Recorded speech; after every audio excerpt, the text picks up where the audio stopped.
ونصلي على رسوله الكريم أما بعد فأعوذ بالله من الشيطان الرجيم بسم الله الرحمن الرحيم يا أيها النبي لم تحرم ما أحل الله لك تبتغي مرضات أزواجك والله غفور رحيم قد فرض الله لكم تحلة أيمانكم والله مولاكم وهو العليم الحكيم وإذ أسر النبي إلى بعض أزواجه حديثا فلما نبأت به وأظهره الله عليه عرف بعضه وأعرض عن بعض فلما نبأها به قالت من أنبأك هذا قال نبأني العليم الخبير إن تتوبا إلى الله فقد صغت قلوبكما وإن تظاهرا عليه فإن الله هو مولاه وجبريل وصالح المؤمنين والملائكة بعد ذلك ظهير عسى ربه إن طلقكن أن يبدله أزواجا خيرا منكن مسلمات مؤمنات قانتات تائبات عابدات مسلمات مؤمنات قانتات تائبات عابدات سائحات صيبات وأبكارا صدق الله العظيم رب اشرح لي صدري ويسر لي امري واحلل عقدة من لساني يفقهوا قولي اللهم ربنا الهمنا رشدنا واعذنا من شرور انفسنا اللهم ارنا الحق حقا وارزقنا اتباعه وارنا الباطل باطلا وارزقنا اجتنابه آمین یا رب العالمین۔ آج ہم اللہ کے نام سے سورہ تحریم کے مطالعے کا آغاز کر رہے ہیں۔ یہ سورہ مبارکہ بھی جیسا کہ میں اس سے پہلے عرض کر چکا ہوں سابقہ سورۃ الطلاق کے مانند 12 آیات پر مشتمل ہے جو 2 رکوعوں میں منقسم ہیں، اور پھر بالکل وہی تقسیم سورۃ الطلاق والی یہاں بھی ہے کہ پہلا رکوع 7 آیات پر مشتمل ہے، دوسرا رکوع 5 آیات پر۔ اس اعتبار سے اس جوڑے میں اسی طرح کی مشابہت تامہ ہے جیسے سورہ جمعہ اور سورہ منافقون کے مابین ہے۔ میرا ارادہ یہ ہے، اللہ تعالیٰ ہی اس کو پورا فرمانے والا ہے، کہ ہم اس سورہ مبارکہ کا مطالعہ 3 اجتماعات میں 3 نشستوں میں مکمل کریں۔ پہلی 5 آیات آج ہم اللہ کرے کہ ان کا مطالعہ مکمل کر لیں، اس کے بعد 4 اور پھر 3 آیات انشاءاللہ العزیز۔ یہ سورہ مبارکہ ان 10 سورتوں کی سلسلے کی آخری کڑی ہے جن کے بارے میں نے متعدد مرتبہ عرض کیا ہے کہ قرآن مجید کا یہ حصہ 10 مدنی سورتیں، سورہ حدید سے یہ سورہ تحریم تک، یہ امت مسلمہ کے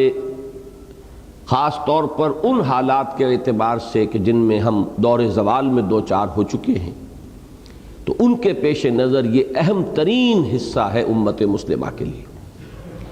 اس لیے کہ ان صورتوں میں خطاب تمام تر مسلمانوں سے ہے،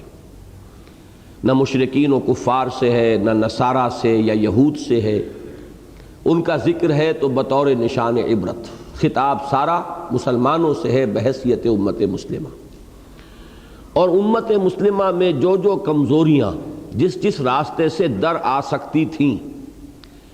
جن کا یوں سمجھیے کہ بالکل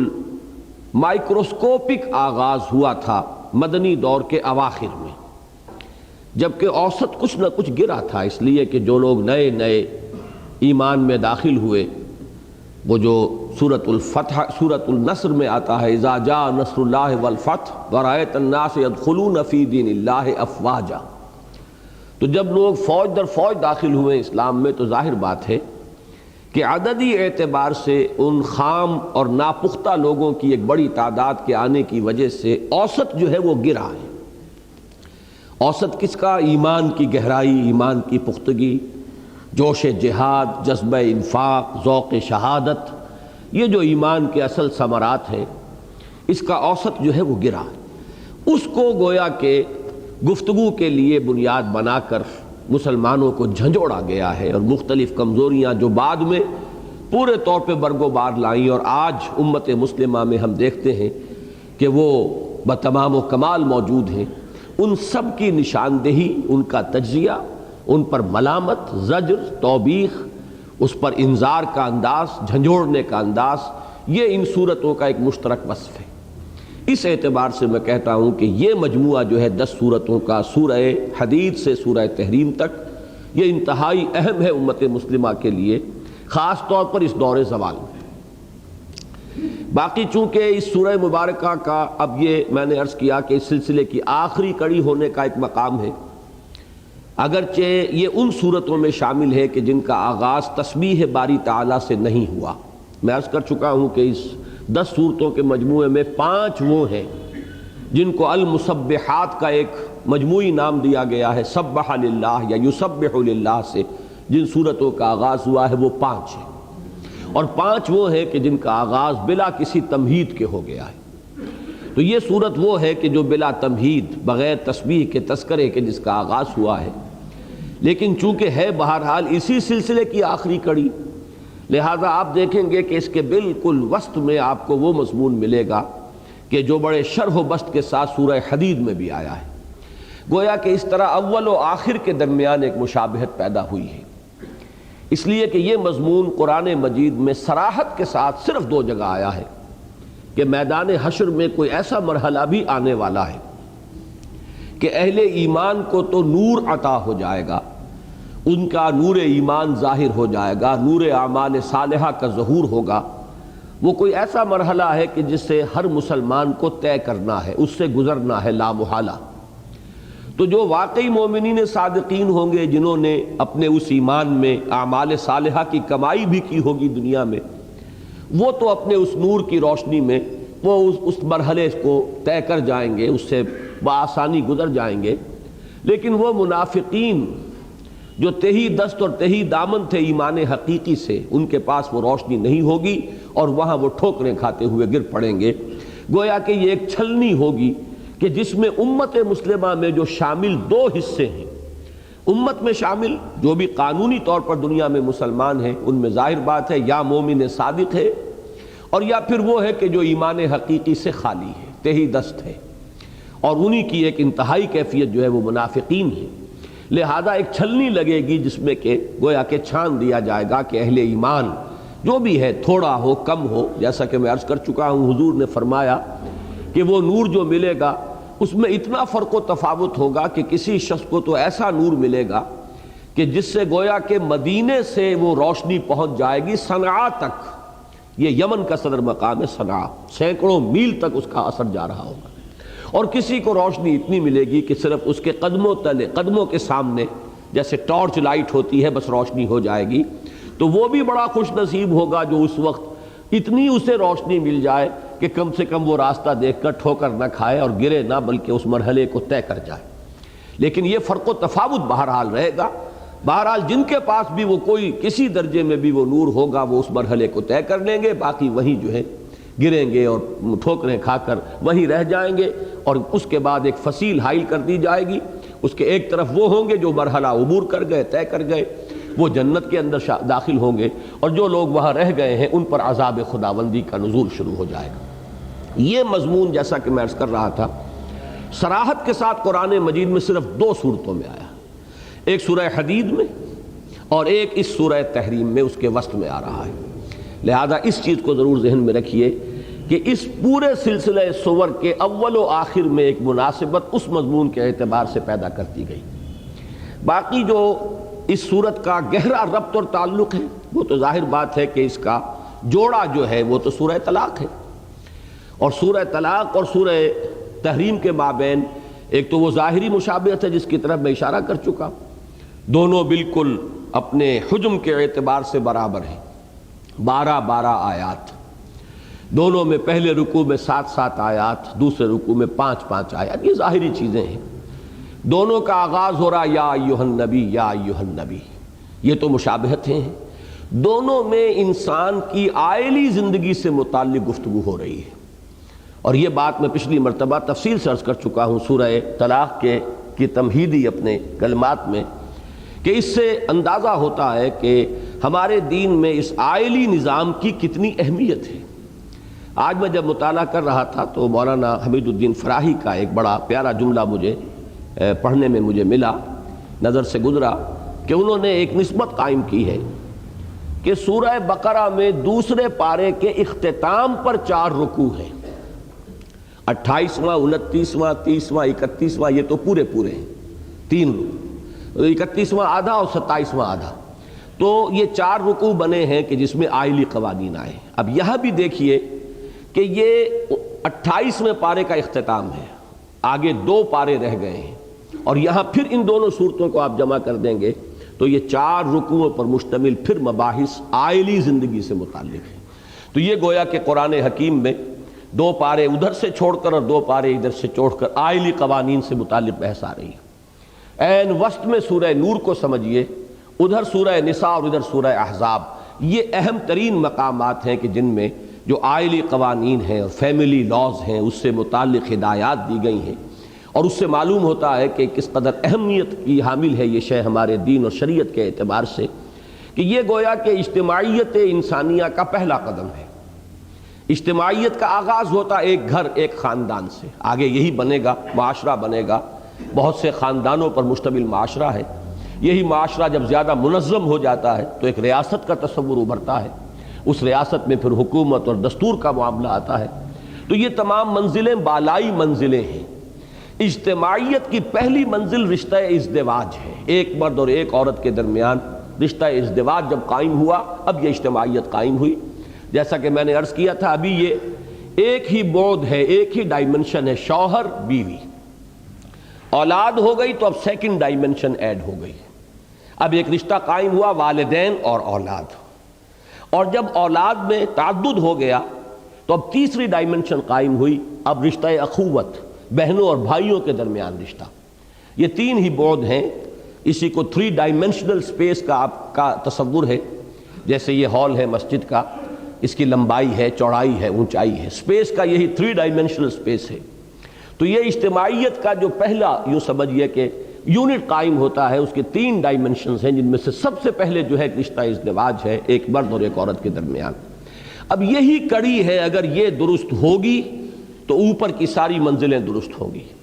اس میں کجی آ گئی، اس میں عدم توازن آ گیا، اس میں جھول آ گیا، اس میں ڈھیل آ گئی تو پورا معاشرہ ڈھیلا ہو جائے گا، پورے معاشرے کے اندر بد نظمی ہوگی، پورے معاشرے کے اندر عدم توازن ہوگا۔ خشت اول چونہد معمار کج تاثری امیر اود دیوار کج، پھر یہ ہے کہ اس معاشرے کے اندر کوئی ضبط اور نظم اور کوئی خیر اور خوبی جو ہے پیدا کرنا وہ ممکن نہیں ہوگا۔ یہ اہمیت ہے ہمارے دین میں اس فیملی لاز کی اور آئلی قوانین کی۔ تو اس کی طرف اشارہ ہوا کہ یہ آخری جوڑا سورۃ الطلاق، سورۃ التحریم، اور اس سلسلے میں 2 اور صورتیں آ چکی ہیں۔ سورہ مجادلہ کے شروع میں بھی آئلی زندگی سے متعلق ایک معاملہ آیا، سورہ ممتحنہ کا بھی بہت بڑا حصہ جو ہے وہ عورتوں سے متعلق ہے۔ تو اس سلسلے کے اندر بھی، ان 10 صورتوں کے اندر بھی 2 صورتیں وہ کہ جو جزوی طور پر، اور 2 صورتیں یہ ہے کہ جو بالکلیہ اسی خاندانی نظام سے اور آئلی نظام سے بحث کرتی ہیں۔ پھر یہ بات میں پہلے عرض کر چکا ہوں، اس وقت صرف یاد دہانی کرا رہا ہوں کہ جوڑے کی جو نسبت ہوتی ہے، نسبت زوجیت، نر اور مادہ، یہ جو بھی جوڑے بنتے ہیں یہ دونوں مل کر کسی مقصد کی تکمیل کرتے ہیں۔ ہم یہ کہہ سکتے ہیں تصویر کے 2 رخ، یہ بھی ایک تعبیر کا انداز ہے، کسی ایک معاملے کے 2 رخ ہیں، تصویر کے 2 رخ، لیکن اصل میں نسبت زوجیت کیا ہے کہ وہ دونوں مل کر کسی مضمون کی تکمیل کریں۔ وہی بات آپ کو یہاں نظر آئے گی کہ عائلی زندگی میں مرد اور عورت، شوہر اور بیوی کے درمیان جو تعلق ہے، اس کی ایک انتہا وہ ہے عدم موافقت، باہمی منافرت یا نفرت، مزاج کا نہ ملنا، جس کا آخری نتیجہ ہے طلاق، سیپریشن. ایک دوسری انتہا یہ اتنی گہری محبت ہو جائے, اتنی ایک دوسرے کے ساتھ جو ہے وہ لگاؤ پیدا ہو جائے, ایک دوسرے کے احساسات و جذبات کا اتنا پاس ہو جائے کہ شریعت بھی پس پشت پڑ جائے. ایک دوسرے کو راضی کرنے کے لیے اللہ کے احکام اور شریعت کے احکام کو بھی انسان جو ہے وہ نظر انداز کر دے. اب یہ دوسری انتہا ہے. نہ وہ پسندیدہ ہے نہ یہ پسندیدہ ہے. اگرچہ قانونی اعتبار سے طلاق جو ہے شریعت کے اندر جائز ہے, اس کا پورا نظام ہے, بڑے تفصیلی قوانین سورہ بقرہ میں ہم پڑھ چکے ہیں, یہاں سورہ طلاق میں پڑھ چکے ہیں. لیکن میں نے عرض کیا تھا کہ ابغض الطلاق عند اللہ, ابغض الحلال عند اللہ الطلاق. حضور نے فرمایا کہ اللہ کے نزدیک حلال چیزوں میں سب سے ناپسندیدہ چیز طلاق ہے. حتی الامکان شریعت چاہتی ہے کہ اس انتہا تک نہ پہنچا جائے, نباہ کی کوشش کی جائے. لیکن بہرحال اگر موافقت نہیں ہو رہی تو پھر طلاق کے اندر ہی عافیت ہے. خام خواہ زبردستی جڑے رہنے میں بہت سی خرابیاں پیدا ہوتی ہیں, اخلاقی اور طرح طرح کی جو ہے اس کے اندر خاندانی, عائلی اور انسان کے اپنے اخلاق کے لیے بڑے خطرات جو ہیں مرد اور عورت دونوں کے لیے, کہ جڑے ہوئے بھی ہیں. اس کو کہتے ہیں معلق کر دینا, کہ ایک عورت کسی کے نکاح میں ہے بھی لیکن وہ تعلق زن و شو ان کے مابین نہیں ہے. یہ شریعت میں بالکل پسندیدہ بات نہیں. قانون کی بات علیحدہ ہے کہ اگر کوئی عورت ہی اس پر تل جائے کہ میں طلاق نہیں لینا چاہتی, لیکن یہ کہ میں اپنے جملہ حقوق سے دستبردار ہوتی ہوں, تو شریعت اس کی اجازت دیتی ہے. لیکن یہ کہ یہ باہمی اگر کوئی معاملہ ہوا تب, لیکن یہ پسندیدہ نہیں ہے. قانون جیسا کہ میں نے عرض کیا, قانون کے اپنے تقاضے ہیں اور روح شریعت کچھ اور ہے. قانون جو ہے طلاق کو صحیح کہہ رہی ہے, لیکن کہہ رہا ہے, لیکن یہ کہ روح دین جو ہے وہ چاہتی ہے کہ طلاق کی حد تک معاملے کو نہ جانے دیا جائے. اسی طریقے سے نکاح کے اندر بھی آپ کے علم میں ہوگا کہ شریعت کا اصل مزاج تو یہ ہے کہ عورت کو طلاق کا اختیار اس نے نہیں دیا ہے. طلاق کا اختیار مرد کو دیا ہے, شوہر کو دیا ہے. لیکن اگر نکاح ہی کے وقت عورت طے کروا لے کہ میرا بھی حق ہوگا طلاق اسی طرح جیسے تمہارا حق ہوگا طلاق دینا, تو پھر وہ ویلڈ ہوگا, شریعت اس کو تسلیم کرے گی. اس لیے کہ یہ کانٹریکٹ ہے. کانٹریکٹ میں اگر یہ بات پہلے سے طے کر لی گئی ہے تو گویا کہ پہلے سے حق طلاق جو ہے وہ تفویض کر دیا ہے شوہر نے بیوی کو بھی. اب جب چاہے بیوی بھی طلاق دے سکے گی, جیسے جب چاہے مرد طلاق دے سکتا ہے, شوہر طلاق دے سکتا ہے. تو یہ معاملہ ہے قانونی. لیکن روح شریعت جو ہے, جیسا کہ میں نے عرض کیا, وہ اسے پسند نہیں کرتی کہ اس طرح کا کوئی معاملہ ہو کہ شوہر اور بیوی قانونی طور پر تو وہ شوہر اور بیوی ہوں, لیکن ان کے درمیان کوئی تعلق زن و شو جو ہے وہ قائم نہ ہو. اس کو شریعت پسند نہیں کرتی. بہرحال اب ایک انتہا وہ تھی. دوسری بات, دوسری انتہا جو ہے وہ ہے کہ جو آج سورہ تحریم میں ہمارے سامنے آئے گی. سورہ طلاق کے ضمن میں میں ایک بات عرض کرنا چاہتا ہوں, اور آج میرا ذہن پہلی مرتبہ ادھر منتقل ہوا. ویسے اس روز بھی میں ایک حد تک تو وہ بات واضح کرنا چاہتا تھا, لیکن پھر وقت ختم ہو گیا. قرآن مجید میں تقویٰ پر جس قدر زور ہے وہ تو ہر شخص کے علم میں ہے. سورہ حجرات ہے تو غالباً 5 مرتبہ تقویٰ کی تاکید اسے ایک صورت میں آئی ہے. پھر قرآن مجید میں ایسی آیات ہیں بکثرت کہ جن میں ایک ایک آیت میں 2 مرتبہ واتقوا اللہ واتقوا اللہ. سورہ نساء کی پہلی آیت میں 2 مرتبہ یا ایھا الناس اتقوا ربکم الذی خلقکم من نفس واحدۃ وخلق منها زوجها وبث منہما رجالا کثیرا ونساء واتقوا اللہ الذی تساءلون به والارحام. اسی طرح سورہ حشر میں اس سلسلے میں سورہ حشر کے 3 رکوع کی پہلی آیت جو ہے اس میں 2 مرتبہ تقویٰ کا حکم آیا. یا ایھا الذین آمنوا اتقوا اللہ ولتنظر نفس ما قدمت لغد واتقوا اللہ ان اللہ خبیر بما تعملون. اسی طرح تاکید کا ایک انتہائی انداز جو ہے وہ سورہ آل عمران کی اس آیت میں ہے کہ یا ایھا الذین آمنوا اتقوا اللہ حق تقاتہ. لیکن میں نے نوٹ کیا تھا کہ اس سورہ مبارکہ میں ایک عجیب بات سامنے آئی ہے تقویٰ کے ضمن میں, اور وہ یہ ہے کہ اس میں 3 دفعہ تقویٰ کا حکم, لیکن اس کے ساتھ تقویٰ کی ترغیب کے لیے جو بات آئی ہے شاید کسی اور جگہ پر اس قدر قریب وہ مضمون اس طرح ریپیٹ نہ ہوا ہو. میں دعوے کے ساتھ تو نہیں کہہ سکتا, اس لیے کہ پورا قرآن مجید اس وقت اس اعتبار سے میرے سامنے نہیں ہے, مستحضر نہیں ہے. ہو سکتا ہے کسی اور جگہ پر بھی ایسا کوئی گلدستہ ہو. لیکن یہاں دیکھیے سورہ طلاق کی دوسری آیت میں فرمایا, 3 دفعہ یہ آیت شروع ہوتی ہے من یتق اللہ وَمَن يَتَّقِ اللَّهَ يَجْعَل لَّهُ مَخْرَجًا وَيَرْزُقْهُ مِنْ حَيْثُ لَا يَحْتَسِبُ، جو اللہ کا تقوی اختیار کرتا ہے اللہ تعالیٰ اس کے لیے راستہ نکال دیتا ہے، جہاں کہیں کوئی راستہ نظر نہیں آتا وہاں بھی راستہ بنا دیتا ہے،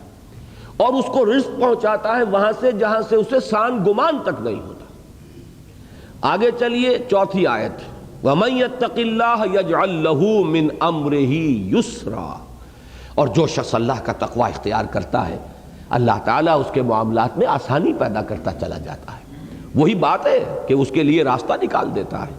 کسی ضیق کے اندر اس کو مبتلا نہیں رہنے دیتا، کسی تنگی کے اندر اس کو مبتلا نہیں رہنے دیتا، لیکن مضمون کو دہرا کر لائے کہ وَمَن يَتَّقِ اللَّهَ يَجْعَل لَّهُ مِنْ أَمْرِهِ يُسْرًا۔ اگلی آیت میں آیت نمبر 5 میں پھر فرمایا وَمَن يَتَّقِ اللَّهَ يُكَفِّرْ عَنْهُ سَيِّئَاتِهِ وَيُعْظِمْ لَهُ أَجْرًا، جو اللہ کا تقوی اختیار کرتا ہے اللہ تعالیٰ اس سے اس کی برائیوں کو جھاڑ دیتا ہے، دور کر دیتا ہے، دفع کر دیتا ہے،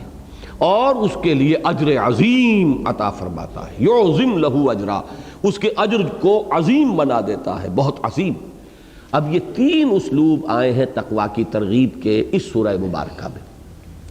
میرا ذہن جو خاص طور پر آج منتقل ہوا وہ یہ کہ وہ جو میں نے آیات آپ کو سنائی ہیں ان میں سے بھی 2 آیتیں وہ ہیں جو خطبہ نکاح میں حضور نے شامل کی ہیں۔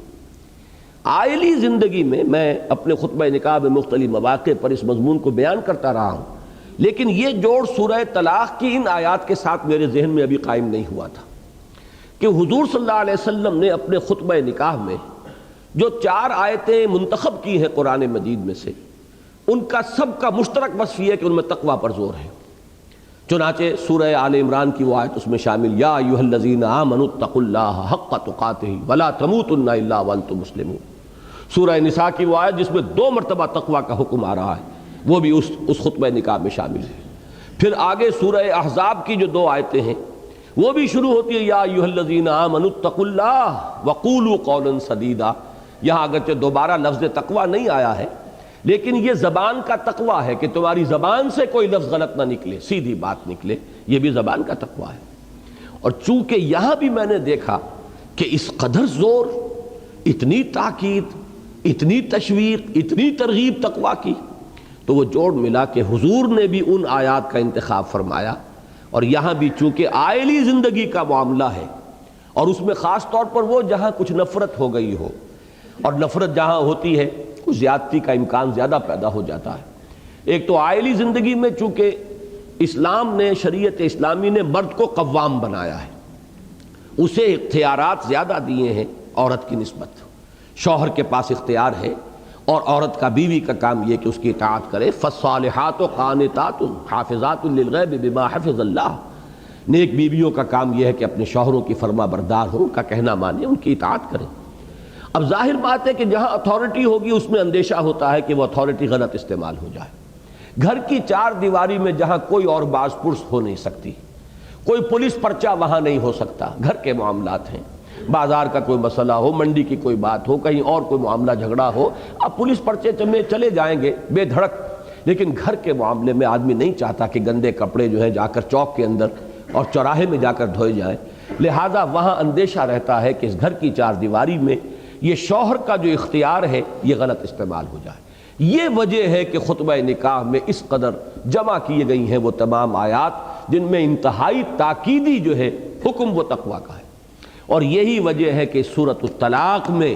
سب سے زیادہ ترغیب جو ہے میرے نزدیک، تاحال میں عرض کر رہا ہوں، قرآن مجید میں تقوی کی ترغیب اور تشویق کا انداز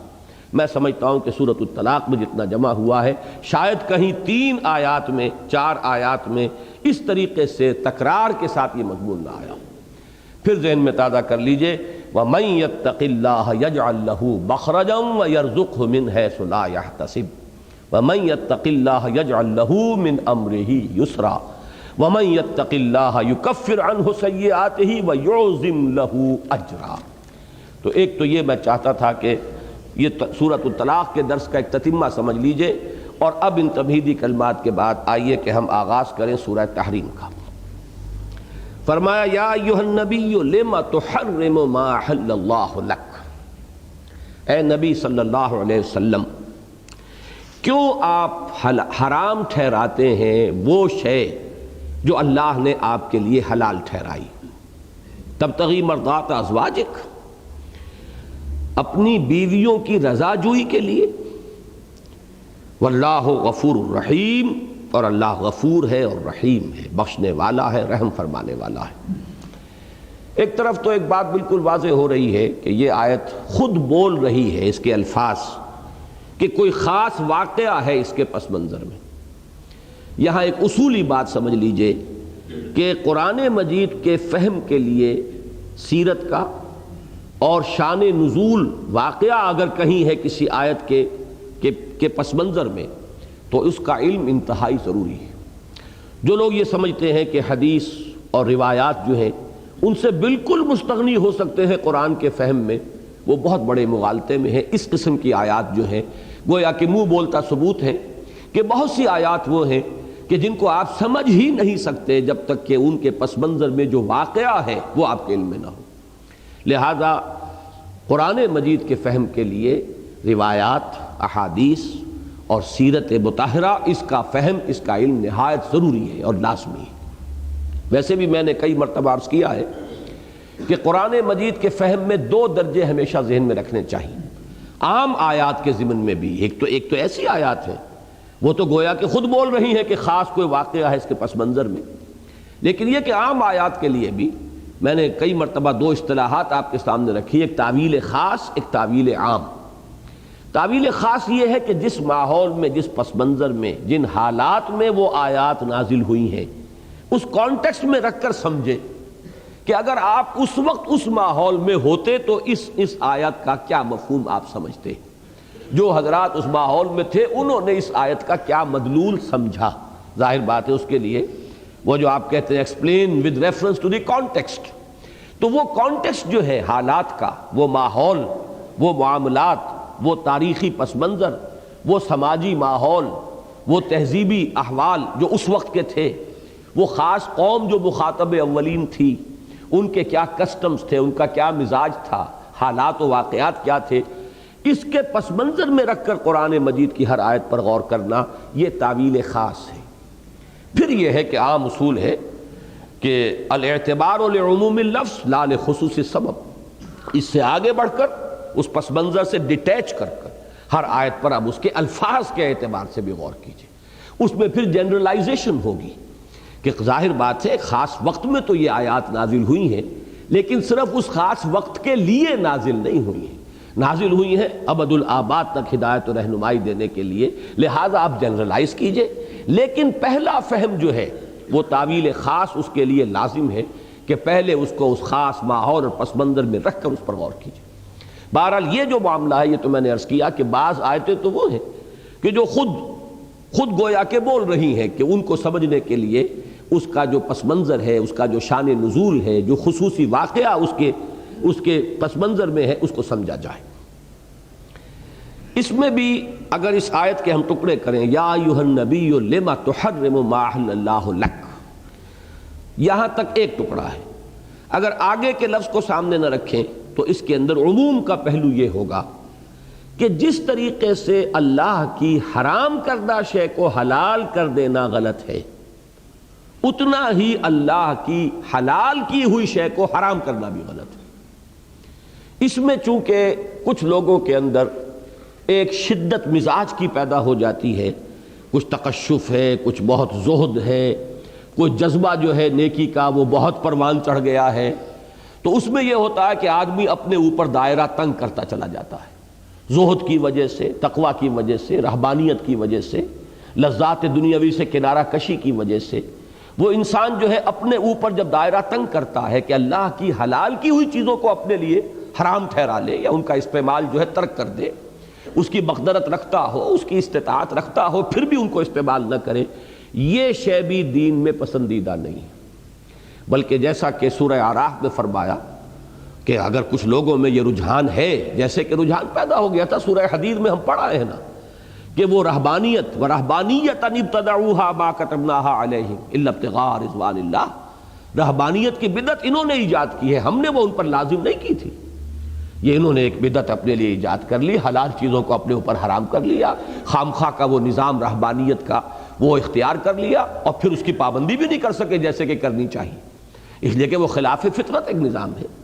فطرت سے آپ کشتی کریں گے، کچھ لوگ ہوں گے جو فطرت کو پچھاڑ لیں گے، لیکن اکثر و بیشتر پھر فطرت ان کو پچھاڑ لے گی۔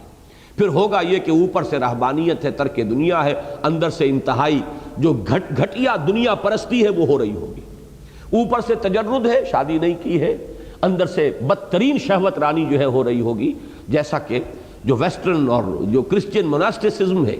ان خانقاہی نظام کے اندر راہب خانے اور راہبات اور راہب جہاں رہتے تھے، وہاں اس کے تہخانوں کے اندر جو ناجائز اولاد ہے ان کے قبرستان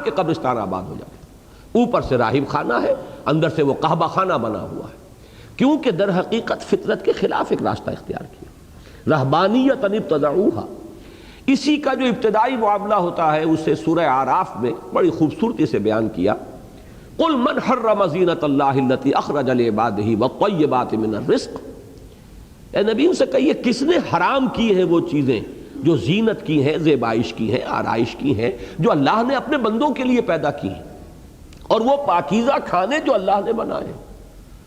قل ہی للذین آمنوا فی الحیات الدنیا خالصۃ یوم القیامہ، کہہ دیجئے ان سے یہ چیزیں اللہ نے، یہ نعمتیں جو پیدا کی ہیں یہ اہل ایمان ہی کے لیے پیدا کی ہیں دنیا میں بھی، اگرچہ وہ کافروں کو بھی دیتا ہے، لیکن اللہ نے تو اپنے اہل ایمان بندوں کے لیے پیدا کی ہیں اصلاً، اور قیامت کے دن تو کلیتاً وہ اہل ایمان کے لیے ہو جائیں گے۔ دنیا میں تو پھر بھی کافروں کو بھی وہ حصہ دے رہا ہے ان نعمتوں میں سے، لیکن اصلاً تو یہ اہل ایمان کے لیے ہے، تو آخرت میں تو حق بحقدار رسید اہل ایمان ہی کے لیے ہو جائیں گے۔ اب یہ ہے اس راہبانہ نقطہ نظر کی نفی، اس کو ذہن میں رکھیے کہ اسلام اس کو قطعاً پسند نہیں کرتا، بلکہ زہد کی بہترین جو تعریف کی ہے محمد الرسول اللہ صلی اللہ علیہ وسلم نے، وہ حدیث بڑی پیاری ہے، جوامع الکلم میں اس کا شمار ہے کہ الزہادۃ فی الدنیا لیست بتحریم الحلال، اس دنیا میں زہد حلال کو حرام کرنے کا نام نہیں ہے۔ جو شے اللہ نے حلال ٹھہرائی، آپ حلال جائز طریقے سے آپ نے کمایا ہے، جائز ہے کوئی شے، اور وہ اگر آپ کو مرغوب ہے آپ اس کا استعمال کریں، خامخواہ اس کو ترک کر دینا، یہ در حقیقت یہ زہد نہیں ہے۔ الزہادۃ فی الدنیا لیست بتحریم الحلال، اس لیے میں حدیث سنا رہا ہوں کہ آج کا پہلا لفظ یہ لما تحرم ما احل اللہ لک، اے نبی کیوں حرام ٹھہرا رہے ہیں اس چیز کو جو اللہ نے آپ کے لیے حلال کی ہے، کیوں اپنے اوپر حرام کر رہے ہیں؟ ٹھہرا رہے ہیں کا لفظ جو ہے غلط ہے، اصل میں یہ ہم اپنی زبان کی روا روی میں الفاظ کا استعمال غلط کر بیٹھتے ہیں، وہ میں بعد میں وضاحت کروں گا کہ حرام ٹھہرانا اور ہے، حرام کر لینا اور ہے، ان دونوں کے درمیان بڑا فرق ہے۔ تو کیوں حرام کر رہے ہیں وہ شے اپنے اوپر جو اللہ نے آپ کے لیے حلال کی؟ تو حضور نے فرمایا الزہادۃ فی الدنیا لیست بتحریم الحلال، دنیا میں زہد اس کا نام نہیں ہے کہ حلال کو آدمی اپنے اوپر حرام کر لے، ولیکن الزہادۃ فی الدنیا ان یکون ما فی ید اللہ اوثق مما فی یدک، اصل زہد یہ ہے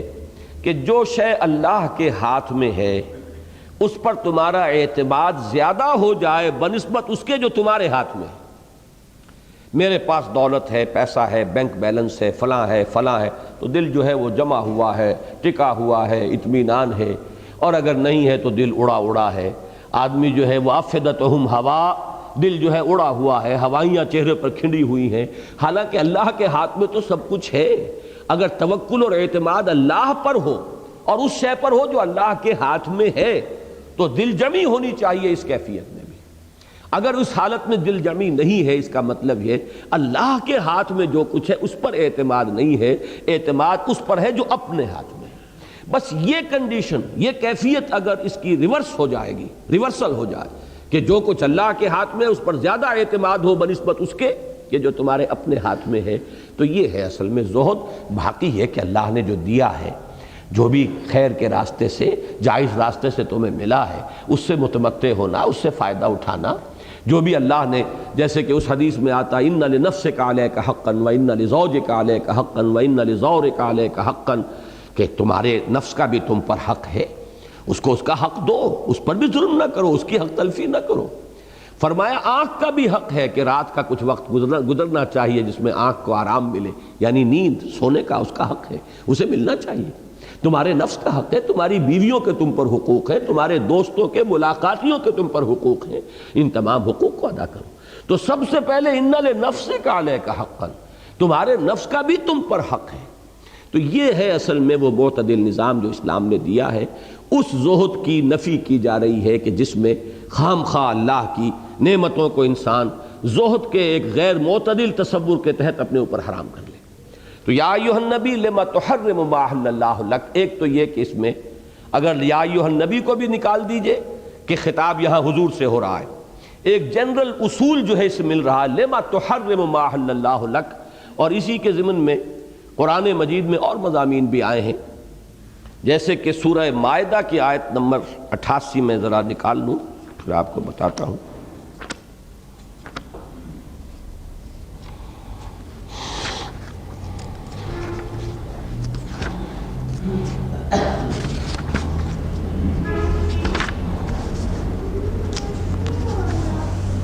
یا ایھا الذین آمنوا لا تحرموا طیبات ما احل اللہ لکم ولا تعتدوا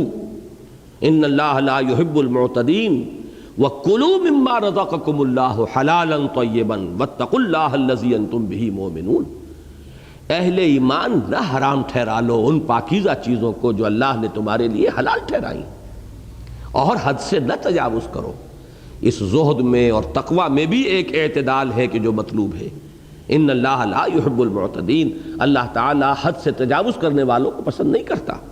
وَكُلُوا مِمَّا رَزَقَكُمُ اللَّهُ حَلَالًا طَيِّبًا، کھاؤ ان چیزوں میں سے جو تمہارے رب نے دی ہے، حلال اور طیب اور پاکیزہ۔ وَاتَّقُوا اللَّهَ الَّذِي أَنْتُمْ بِهِ مُؤْمِنُونَ، اور اس اللہ کا تقوی اختیار کرو جس پر کہ تم ایمان رکھتے ہو۔ تو یہ اس مضمون کی میں نے جیسا کہ عرض کیا، اس آیت میں سے ابتدا کو اور انتہا کو علیحدہ کر دیجئے تو درمیان کے مضمون کی اہمیت ابھی سامنے آئی ہے۔ اب چونکہ مخاطب ہیں یہاں حضور صلی اللہ علیہ وسلم، اور آخری ٹکڑا ہے تبتغی مرضات ازواجک، کہ آپ یہ سب کچھ کر رہے ہیں اپنی بیویوں کی رضا جوئی کے لیے، ان کی دلداری کے لیے، ان کے جذبات کا پاس کرنے میں۔ تو اب یہاں پر ذرا غور کرنا پڑے گا کہ وہ واقعہ کیا تھا، کس چیز کو حضور نے استعمال کرنے کی قسم کھا لی تھی، کس چیز کو آپ نے حرام ٹھہرایا نہیں تھا، اپنے اوپر حرام کر لیا تھا۔ یوں سمجھیے کہ ایک ہے حرام ٹھہرانا، کہ آپ یہ قرار دے دیں کہ یہ حرام ہے، ایک یہ کہ خود صرف ارادہ کر لینا یا قسم کھا لینا کہ آئندہ میں یہ چیز استعمال نہیں کروں گا۔ تو حرام ٹھہرانے کا کوئی سوال نہیں ہے کہ محمد الرسول اللہ صلی اللہ علیہ وسلم معاذ اللہ ثم معاذ اللہ ثم معاذ اللہ، اللہ کی حلال کردہ کسی شے کو حرام قرار دے دیتے، حرام ٹھہرا دیتے، اس کا امکان نہیں ہے۔ ہوا صرف یہ ہے کہ بعض معاملات ایسے ہوئے کہ جس میں حضور صلی اللہ علیہ وسلم نے اپنی بیویوں کی دلداری اور رضا جوئی میں کچھ جائز اور حلال چیزوں کے استعمال کی قسم کھا لی کہ آئندہ میں یہ شے استعمال نہیں کروں گا۔ اگر یہ معاملہ ہوتا کسی عام مسلمان کا تو اس میں بھی اگرچہ ایک پہلو تھا کہ خام خواہ ایک حلال چیز کو جو ہے قسم کھا لینا کہ میں استعمال نہیں کروں گا، یہ بھی ناپسندیدہ ہے، لیکن نبی کا معاملہ اس سے 100 گنا زیادہ اہم ہے، اس لیے کہ نبی تو اسوہ ہے، رسول جو ہے وہ امت کے لیے اسوہ ہے،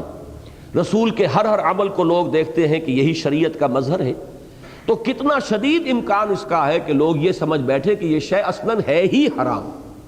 اس میں وہ امکان موجود تھا کہ اس کی حرمت جو ہے وہ لوگوں کے ذہن میں بیٹھ جائے، لہٰذا یہ معاملہ نبی کے معاملے میں بہت زیادہ اہمیت کا حامل ہے بنسبت کسی عام مسلمان کی۔ اس کی ایک مثال بھی تاریخ میں موجود ہے۔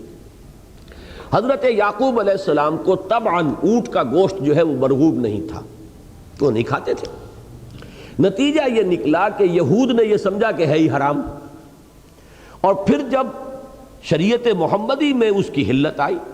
اس کے اندر کوئی حرمت نہیں ہے، تو تانا دیا یہود نے کہ یہ کیسا دین ہے، کہتے ہیں کہ ہمارا تو دین تو ایک ہی چلا آ رہا ہے، حضرت آدم سے لے کر این دم تک ایک ہی دین ہے، لیکن دیکھیں حرام چیزیں، اونٹ کا گوشت تو حرام ہے اور انہوں نے اسے حلال کر لیا۔ قرآن مجید نے کہا لاؤ فاتو بالتورات، لاؤ تورات، بتاؤ کہاں وہ حرام ہے۔ اصل میں تو یہ صرف اسرائیل نے الا ما حرم اسرائیل علی نفسی، یہ در حقیقت ایک ذاتی فیصلہ تھا۔ اسرائیل جو ہے لقب ہے حضرت یعقوب علیہ السلام کا، عبداللہ، نام یعقوب ہے، لقب جو ہے اسرائیل ہے۔ تو اسرائیل نے اپنے اوپر ایک شے جو ہے وہ حرام کر لی تھی، یعنی اس کا استعمال وہ نہیں کرتے تھے۔ اس سے مغالطہ ہو گیا کہ یہ اونٹ کا گوشت حرام ہے، ورنہ حقیقتاً تورات میں کہیں اس کی صراحت موجود نہیں ہے کہ اونٹ کا گوشت حرام ہے۔ یہ میں نے مثال دی ہے کہ جیسا مغالطہ اونٹ کے گوشت کے بارے میں ہو گیا یہود کو، ایسا ہی مغالطہ کسی حلال چیز کے استعمال کی اگر حضور قسم کھا بیٹھے یا اس کو کوئی ایک ارادہ کر لیں کہ میں استعمال نہیں کروں گا، تو اس سے مغالطہ ہو سکتا تھا امت کے لیے کہ اس شے کو وہ فی الواقع حرام ہی سمجھ لے۔ اب آئیے تفصیلاً میں عرض کرتا ہوں کہ واقعہ کیا تھا۔ اس میں دو واقعات ہیں کہ جو شان نزول کی روایات میں سامنے آتے ہیں۔ ایک واقعے کو اچھالا زیادہ گیا ہے، مستشرقین کا اپنا ایک مزاج ہے، وہ حضور کی سیرت میں کہیں کوئی چھوٹا سا بھی کوئی نشانی کا کوئی معاملہ جو ہے نا، انگلی رکھنے کی جگہ بھی اگر کہیں مل جائے جس میں کہ حضور کی جو عائلی زندگی ہے اس پر کوئی حرف آ سکتا ہو یا ان کے لیے ممکن ہو کہ وہاں وہ کوئی عمارت کھڑی کر دیں، تو وہ اس کو نمایاں کرتے ہیں۔ اور ہمارے ہاں بھی بعض اسباب سے ایسی چیزیں ہماری تفسیری روایات کے اندر بہت عام ہو گئی ہیں۔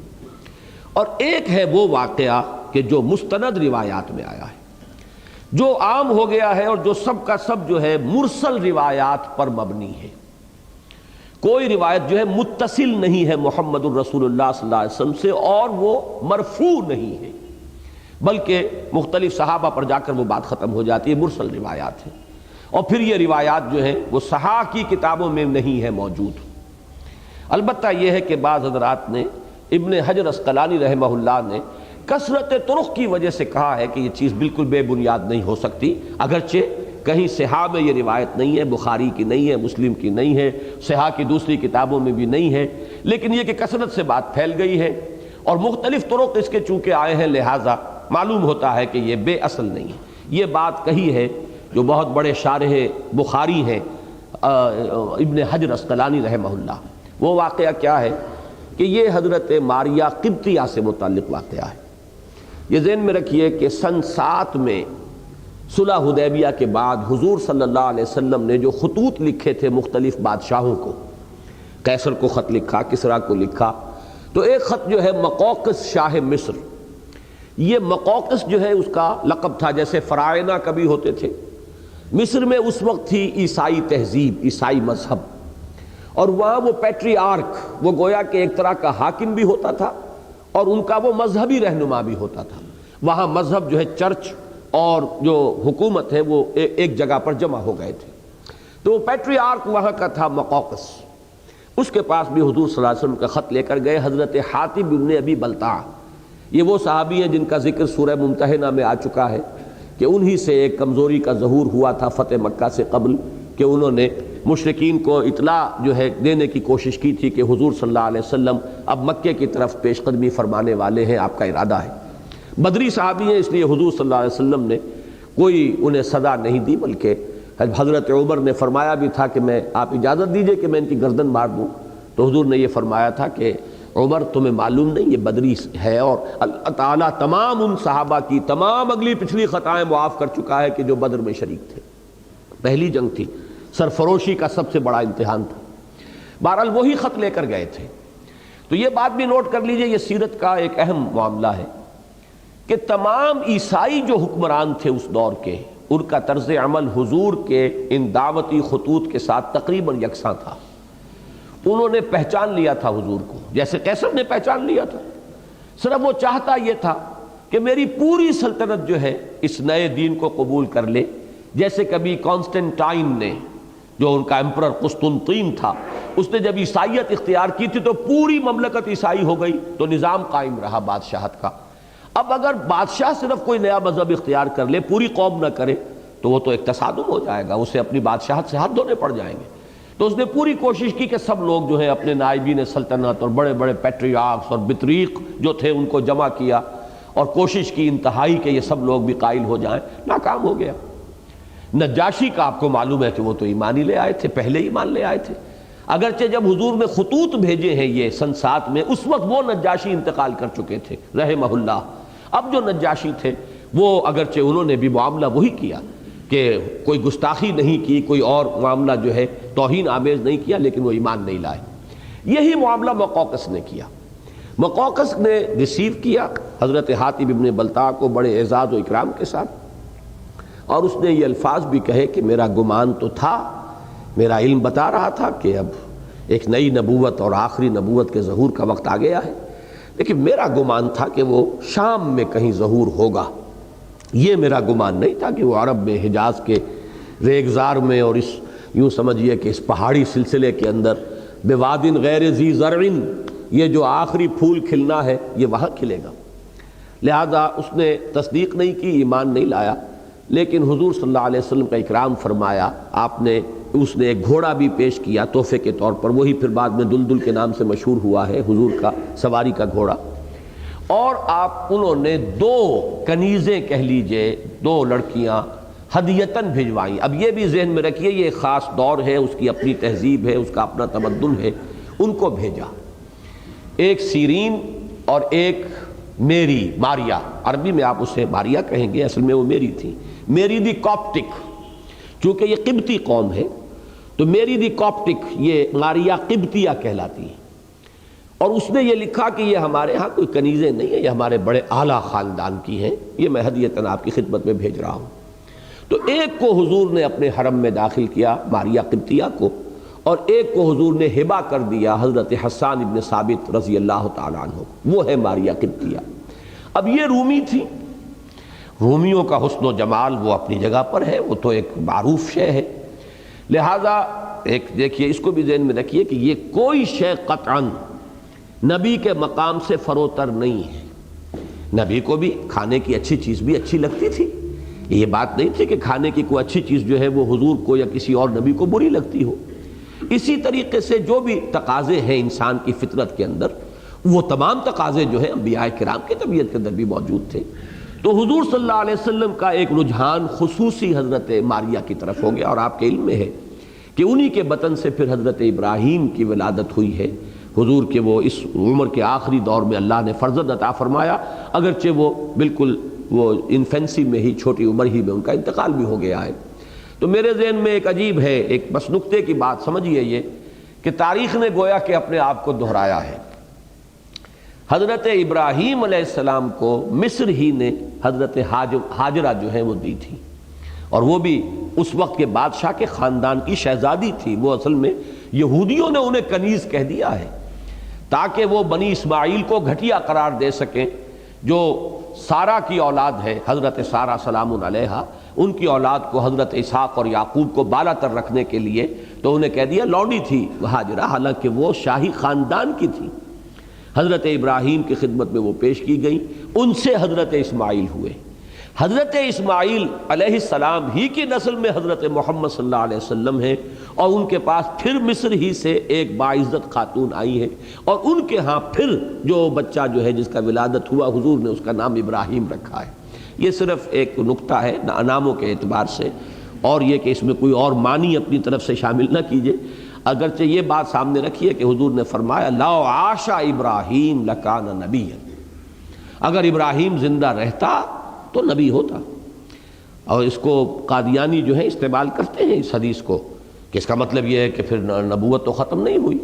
اور وہ ختم نبوت کا جو مفہوم تم سمجھتے ہو اس کے خلاف یہ حدیث جا رہی ہے۔ میں نے پہلے بھی کسی موقع پر یہ کہا ہے، ٹورنٹو میں ایک قادیانی نے مجھے کنفرنٹ کیا جب اس دلیل سے، تو ایک دفعہ میں گھبرا گیا تھا، لیکن یہ کہ پھر ایک دم میرے سامنے قرآن مجید کی ایک آیت آئی کہ جو لا کے ساتھ کوئی بات آئے وہ تو ایک شرط ہے، وہ شرط پوری نہ ہو تو جزائے شرط کے پورے ہونے کا سوال ہی نہیں۔ لو کان معہ آلہۃ، نہیں، اگر اللہ کا کوئی بیٹا ہوتا، لو کان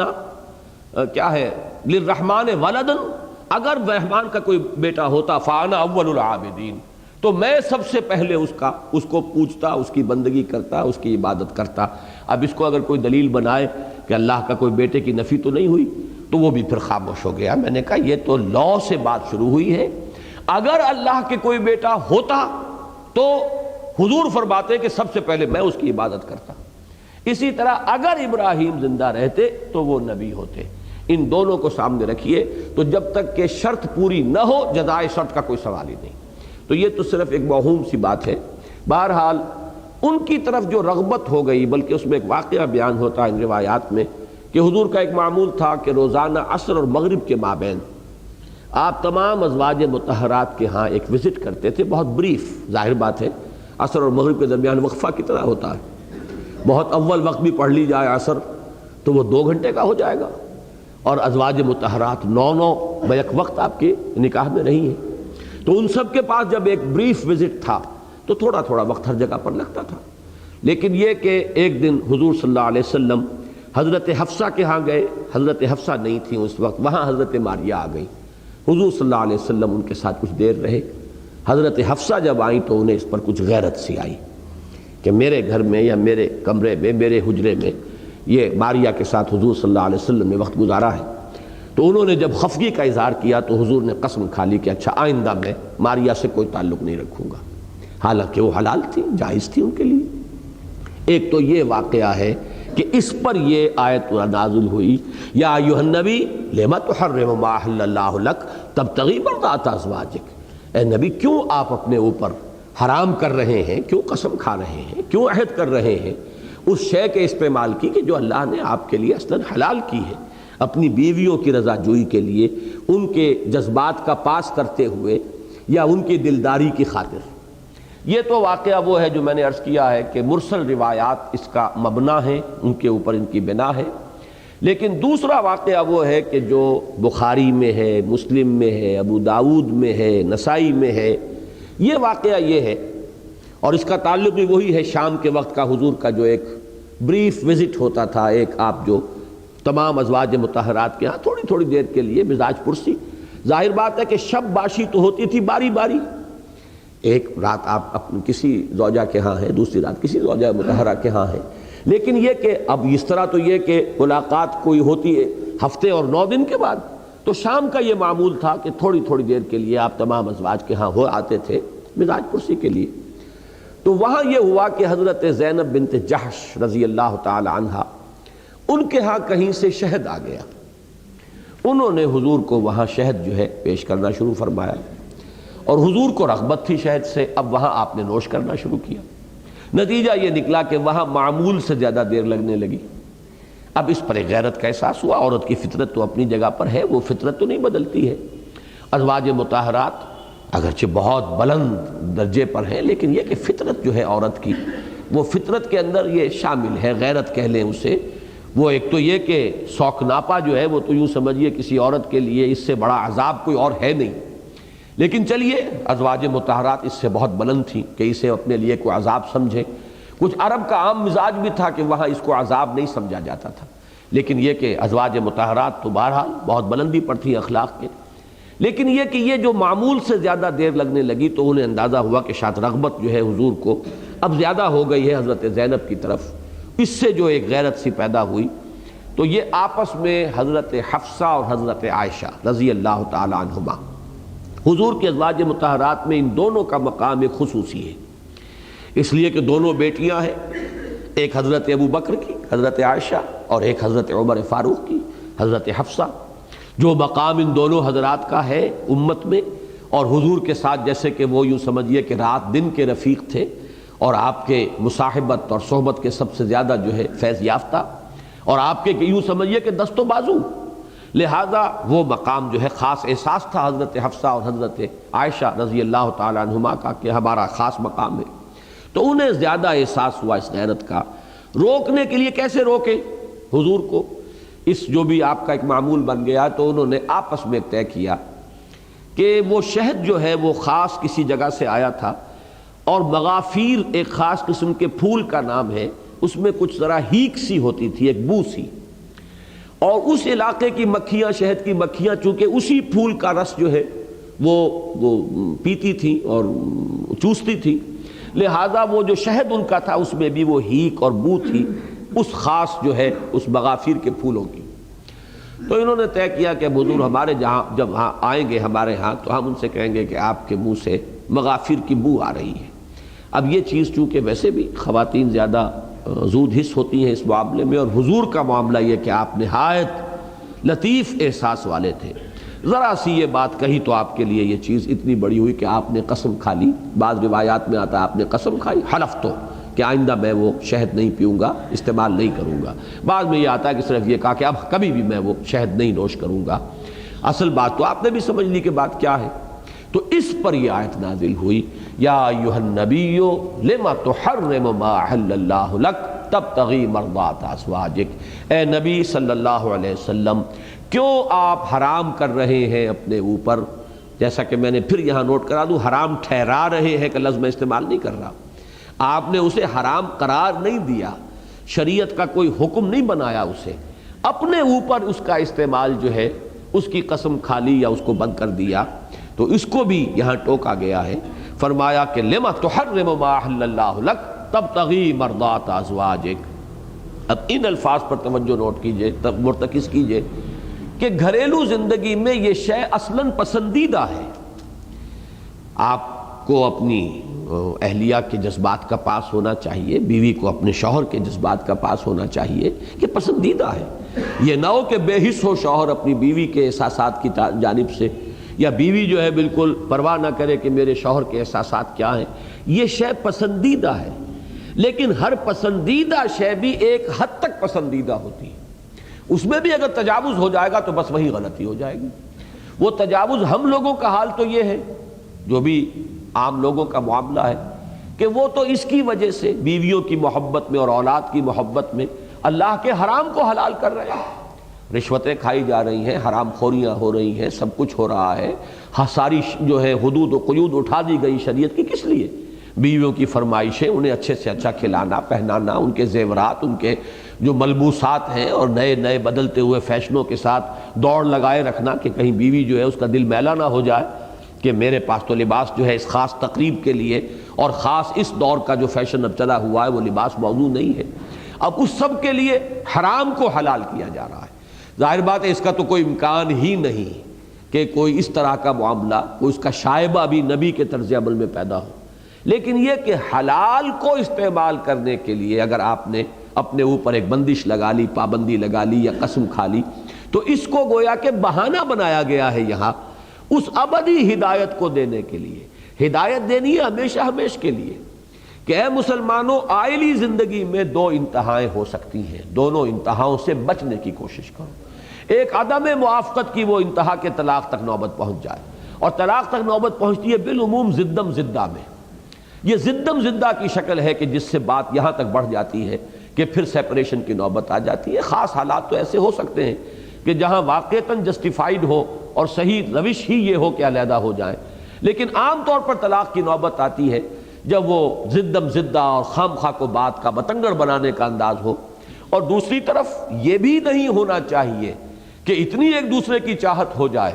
اتنا ایک دوسرے سے لگاؤ ہو جائے، اتنا ایک دوسرے کے احساسات کا پاس ہو جائے، ایک دوسرے کی رضا جوئی ہو جائے کہ شریعت کی حدود جو ہے کہیں ان کے توڑنے کے قریب انسان پہنچ جائے. تو یہ دونوں انتہاؤں سے اپنے آپ کو بچا کر ایک راہ وسط پر تمہیں چلنا ہے، ایک معتدل روش تمہیں اختیار کرنی ہے. یہی وجہ ہے کہ سورہ منافقون میں فرمایا یا ایھا الذین آمنوا لا تلھکم اموالکم ولا اولادکم عن ذکر اللہ. اہل ایمان دیکھنا، تمہیں غافل نہ کر دے تمہاری اولادیں اور تمہارے اموال تمہیں اللہ کی یاد سے. سورہ تغابن میں آگے آ کے فرمایا یا ایھا الذین آمنوا ان من ازواجکم واولادکم عدوا لکم فاحذروہ. اہل ایمان ذرا چوکس رہو، چوکنے رہو. تمہاری بیویوں اور تمہاری اولاد میں سے تمہارے دشمن بھی ہیں جن کی طبعی محبت تمہیں راہ حق سے منحرف ہونے پر آمادہ کر سکتی ہے، تمہیں شریعت سے متزلزل کر سکتی ہے. ان کی محبت جو ہے جب وہ غیر معتدل ہو جائے گی، ایک حد سے تجاوز کر جائے گی، تو خطرہ ہے کہ تم ان کی وجہ سے حرام کے اندر منہ مارنے لگو گے. یہ گویا کہ ایک طرح کی دشمنی ہے، وہ تمہاری عاقبت کو برباد کرنے کے درپے ہو جائیں گے. لہذا چوکس رہو اور چوکنے رہو. اب یہاں پر بھی اسی بات کی طرف اشارہ کیا کہ بیویوں کی رضا جوئی اس حد تک نہیں جانی چاہیے کہ اللہ تعالیٰ کے شریعت کے احکام کے اندر کوئی فرق واقع ہونے لگ جائے. یہ ہے ابدی حکم. اس کے لیے ایک بہانہ سمجھ لیجئے گفتگو کا، تقریب کچھ تو بہرے ملاقات چاہیے. کوئی حکم دینے کے لیے، کوئی ہدایت دینے کے لیے ایک چھوٹا سا واقعہ حضور کی نجی زندگی، آئلی زندگی سے لیا، اور یہ ابدی ہدایت تا قیام قیامت آئلی زندگی کے اندر اس اعتدال کی روش کے لیے اس تصویر کا دوسرا رخ بھی ہمارے سامنے رکھ دیا۔ یا ایھا النبی لم تحرم ما احل اللہ لک تبتغی مرضات ازواجک واللہ غفور الرحیم، اللہ غفور ہے رحیم ہے۔ یعنی اگر احساس ہو جائے کہ واقعی کہیں خطا ہو گئی ہے تو انسان اگر توبہ کرے گا، رجوع کر لے گا تو اللہ غفور اور رحیم ہے۔ خاص طور پر یہاں اس کا تعلق چونکہ حضور کی ذات کے ساتھ ہے، تو چونکہ اس میں کوئی بھی نشوز اللہ کی شریعت کے خلاف کوئی جذبہ تو تھا ہی نہیں، یہ تو صرف ایک جذبہ محمود ہے، اچھا جذبہ ہے جو ذرا حد اعتدال سے بڑھ گیا ہے۔ یہ بات بڑی اہم ہے۔ قرآن مجید کے بہت سے مقامات جن میں الفاظ بظاہر ایسے جیسے حضور پر کچھ گرفت ہو رہی ہے، حضور کو ٹوکا جا رہا ہے، کچھ ملامت کا انداز ہے، وہ بڑے نازک مقامات ہیں قرآن مجید کے۔ ان کی تعبیر کے ضمن میں یہ ایک بہترین اصول ہے، اس کو سامنے رکھیے۔ نبی کی کوئی خطا جانب شر میں نہیں ہوتی، کوئی خطا جانب نفس میں نہیں ہوتی،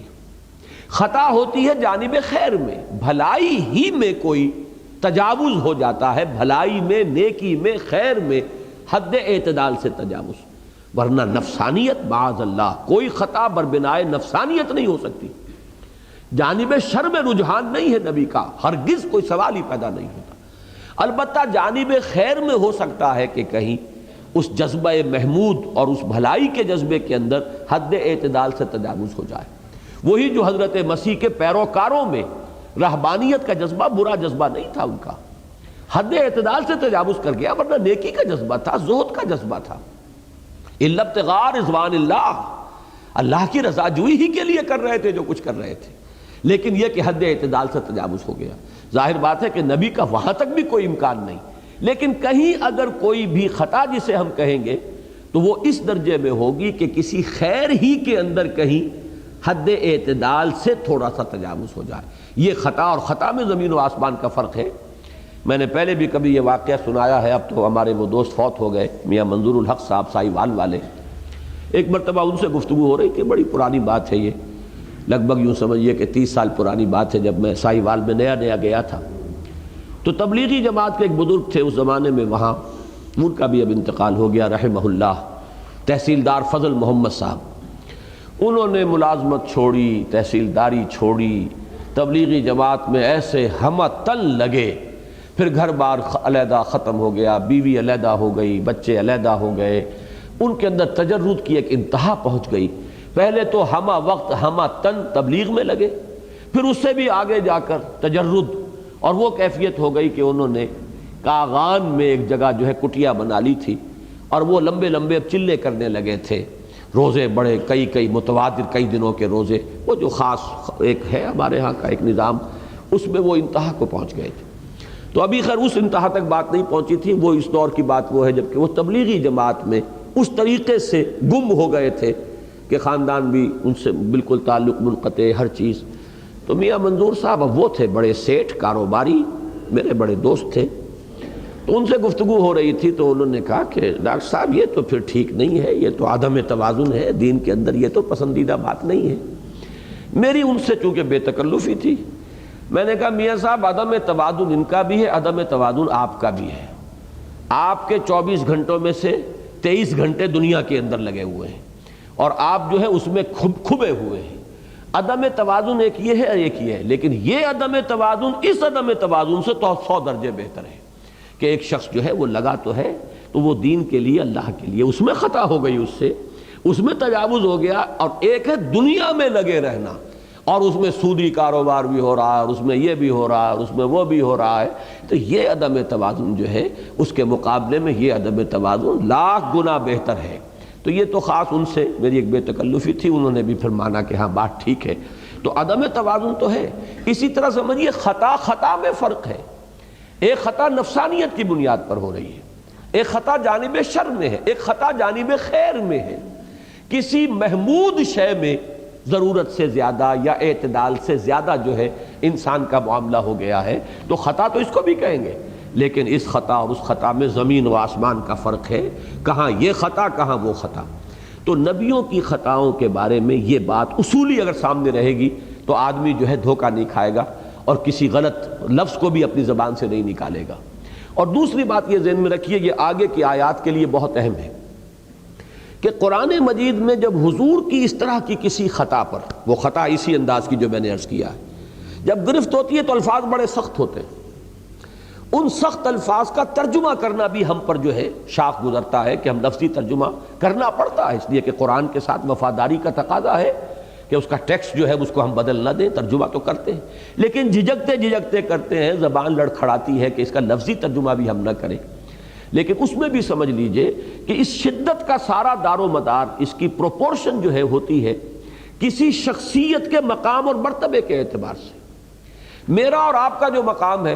ان میں بڑی سے بڑی خطا کے اوپر بھی معمولی سی کوئی روک ٹوک کافی ہو جائے گی، اس لیے کہ ہم سے اس سے زیادہ ایکسپیکٹڈ ہی نہیں ہے۔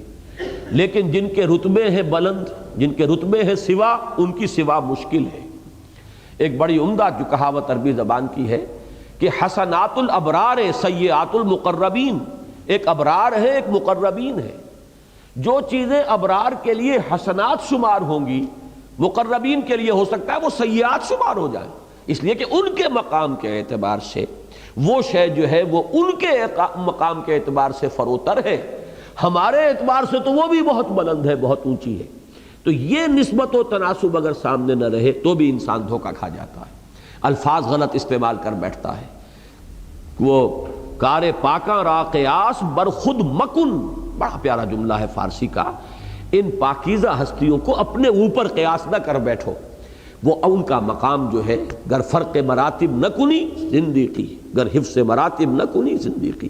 یہ مراتب اور مقامات کے اعتبارات سے ہے، اس کے اعتبار سے ایک لفظ استعمال ہو رہا ہے جس سے جتنی توقع ہوتی ہے اتنا ہی پھر آپ اس سے اگر کسی معمولی سی بھی کوئی اس سے فروگزاشت ہو جائے تو جب آپ اس سے گفتگو کرتے ہیں تو آپ کے اندر سختی ہوگی، وہ اس کے مقام کے اعتبار سے ہے۔ اسے اگر کہیں ہم اپنے پیمانوں سے ناپ کر اور وہ سمجھ بیٹھے تو یہ گویا کہ بہت بڑا انسان کے لیے گمراہی کا ایک سبب بن سکتا ہے۔ فرمایا یا ایھا النبی لما تحرم ما احل اللہ لک تبتغی مرضات ازواجک واللہ غفور رحیم، اللہ غفور ہے، رحیم ہے،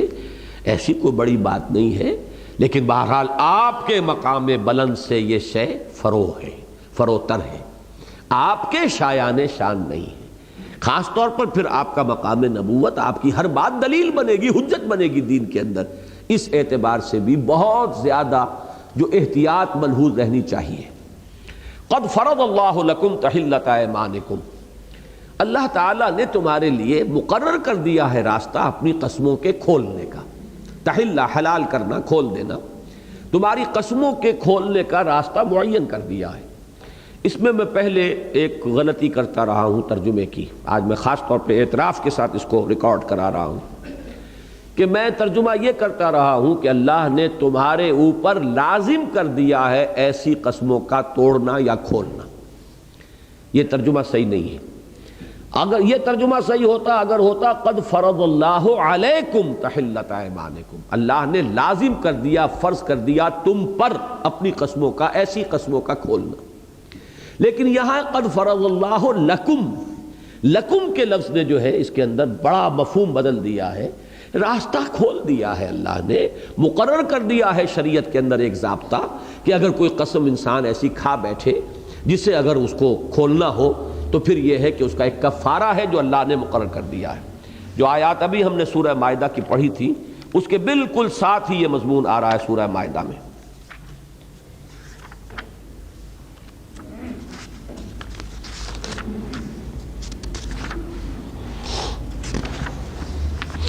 دیکھیے دو آیتیں پہلے آج ہم نے پڑھی تھی 87 اور 88، اب یہ ہے 89 اور 90۔ لا یؤاخذکم اللہ باللغو فی ایمانکم، اے مسلمانوں اللہ تعالیٰ تم سے مواخذہ نہیں فرمائے گا جو ایسے ہی بے ارادہ تم قسمیں کھاتے رہتے ہو۔ یہ خاص طور پہ عرب کا مزاج تھا، واللہ باللہ، واللہ باللہ کے بغیر ان کا کوئی جملہ شروع ہی نہیں ہوتا، اس میں کوئی قسم کھانے کی نیت نہیں ہوتی، کوئی ارادہ نہیں ہوتا، یہ ان کا تقیہ کلام ہے جسے ہم کہتے ہیں تقیہ کلام، واللہ واللہ اور باللہ، اس کے بغیر نہیں کوئی بات شروع ہوگی۔ تو اس طرح کی کوئی وہ قسم کھانے کی نیت چونکہ نہیں ہوتی، لہذا اس کے خلاف آدمی کچھ کرتا ہے اگر تو وہ اللہ تعالیٰ اس سے مواخذہ نہیں فرمائے گا۔ وَلَٰكِن يُؤَاخِذُكُم بِمَا عَقَّدتُّمُ الْأَيْمَانَ، لیکن جو قسم تم نے خوب اچھی طرح شعوری طور پر باندھی ہے، کھائی ہے، خوب باندھنے کا لفظ عقدہ عقدتم، اس پر اللہ پھر مؤاخذہ کرے گا. پھر اس قسم کا تو پاس کرنا ہے، اس کو ملحوظ رکھنا ہے، اس کا لحاظ رکھنا ہے، اس کی پاسداری کرنی ہے. اب اس کے لیے راستہ کھول دیا. فَكَفَّارَتُهُ، ایسی قسم اگر کہیں کھولنی پڑے تو اس کا کفارہ ہے اطعام 10 مساکین من اوسط ما تطعمون اہلیکم او کسوتہم او تحریر رقبہ. اس کا کفارہ ہے 10 مسکینوں کو کھانا کھلانا جو اس اوسط معیار کا ہو جو تم اپنے گھر والوں کو کھلاتے ہو، یا ان کو کپڑا پہنا دینا، یا پھر ایک غلام کو آزاد کرنا.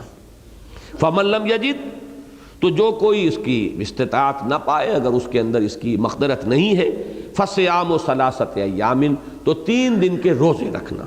ذالک کفارۃ ایمانکم اذا حلفتم، یہ ہے تمہاری قسموں کا کفارہ جب کہ تم حلف اٹھا لو، جب کہ تم کوئی قسم کھا بیٹھو.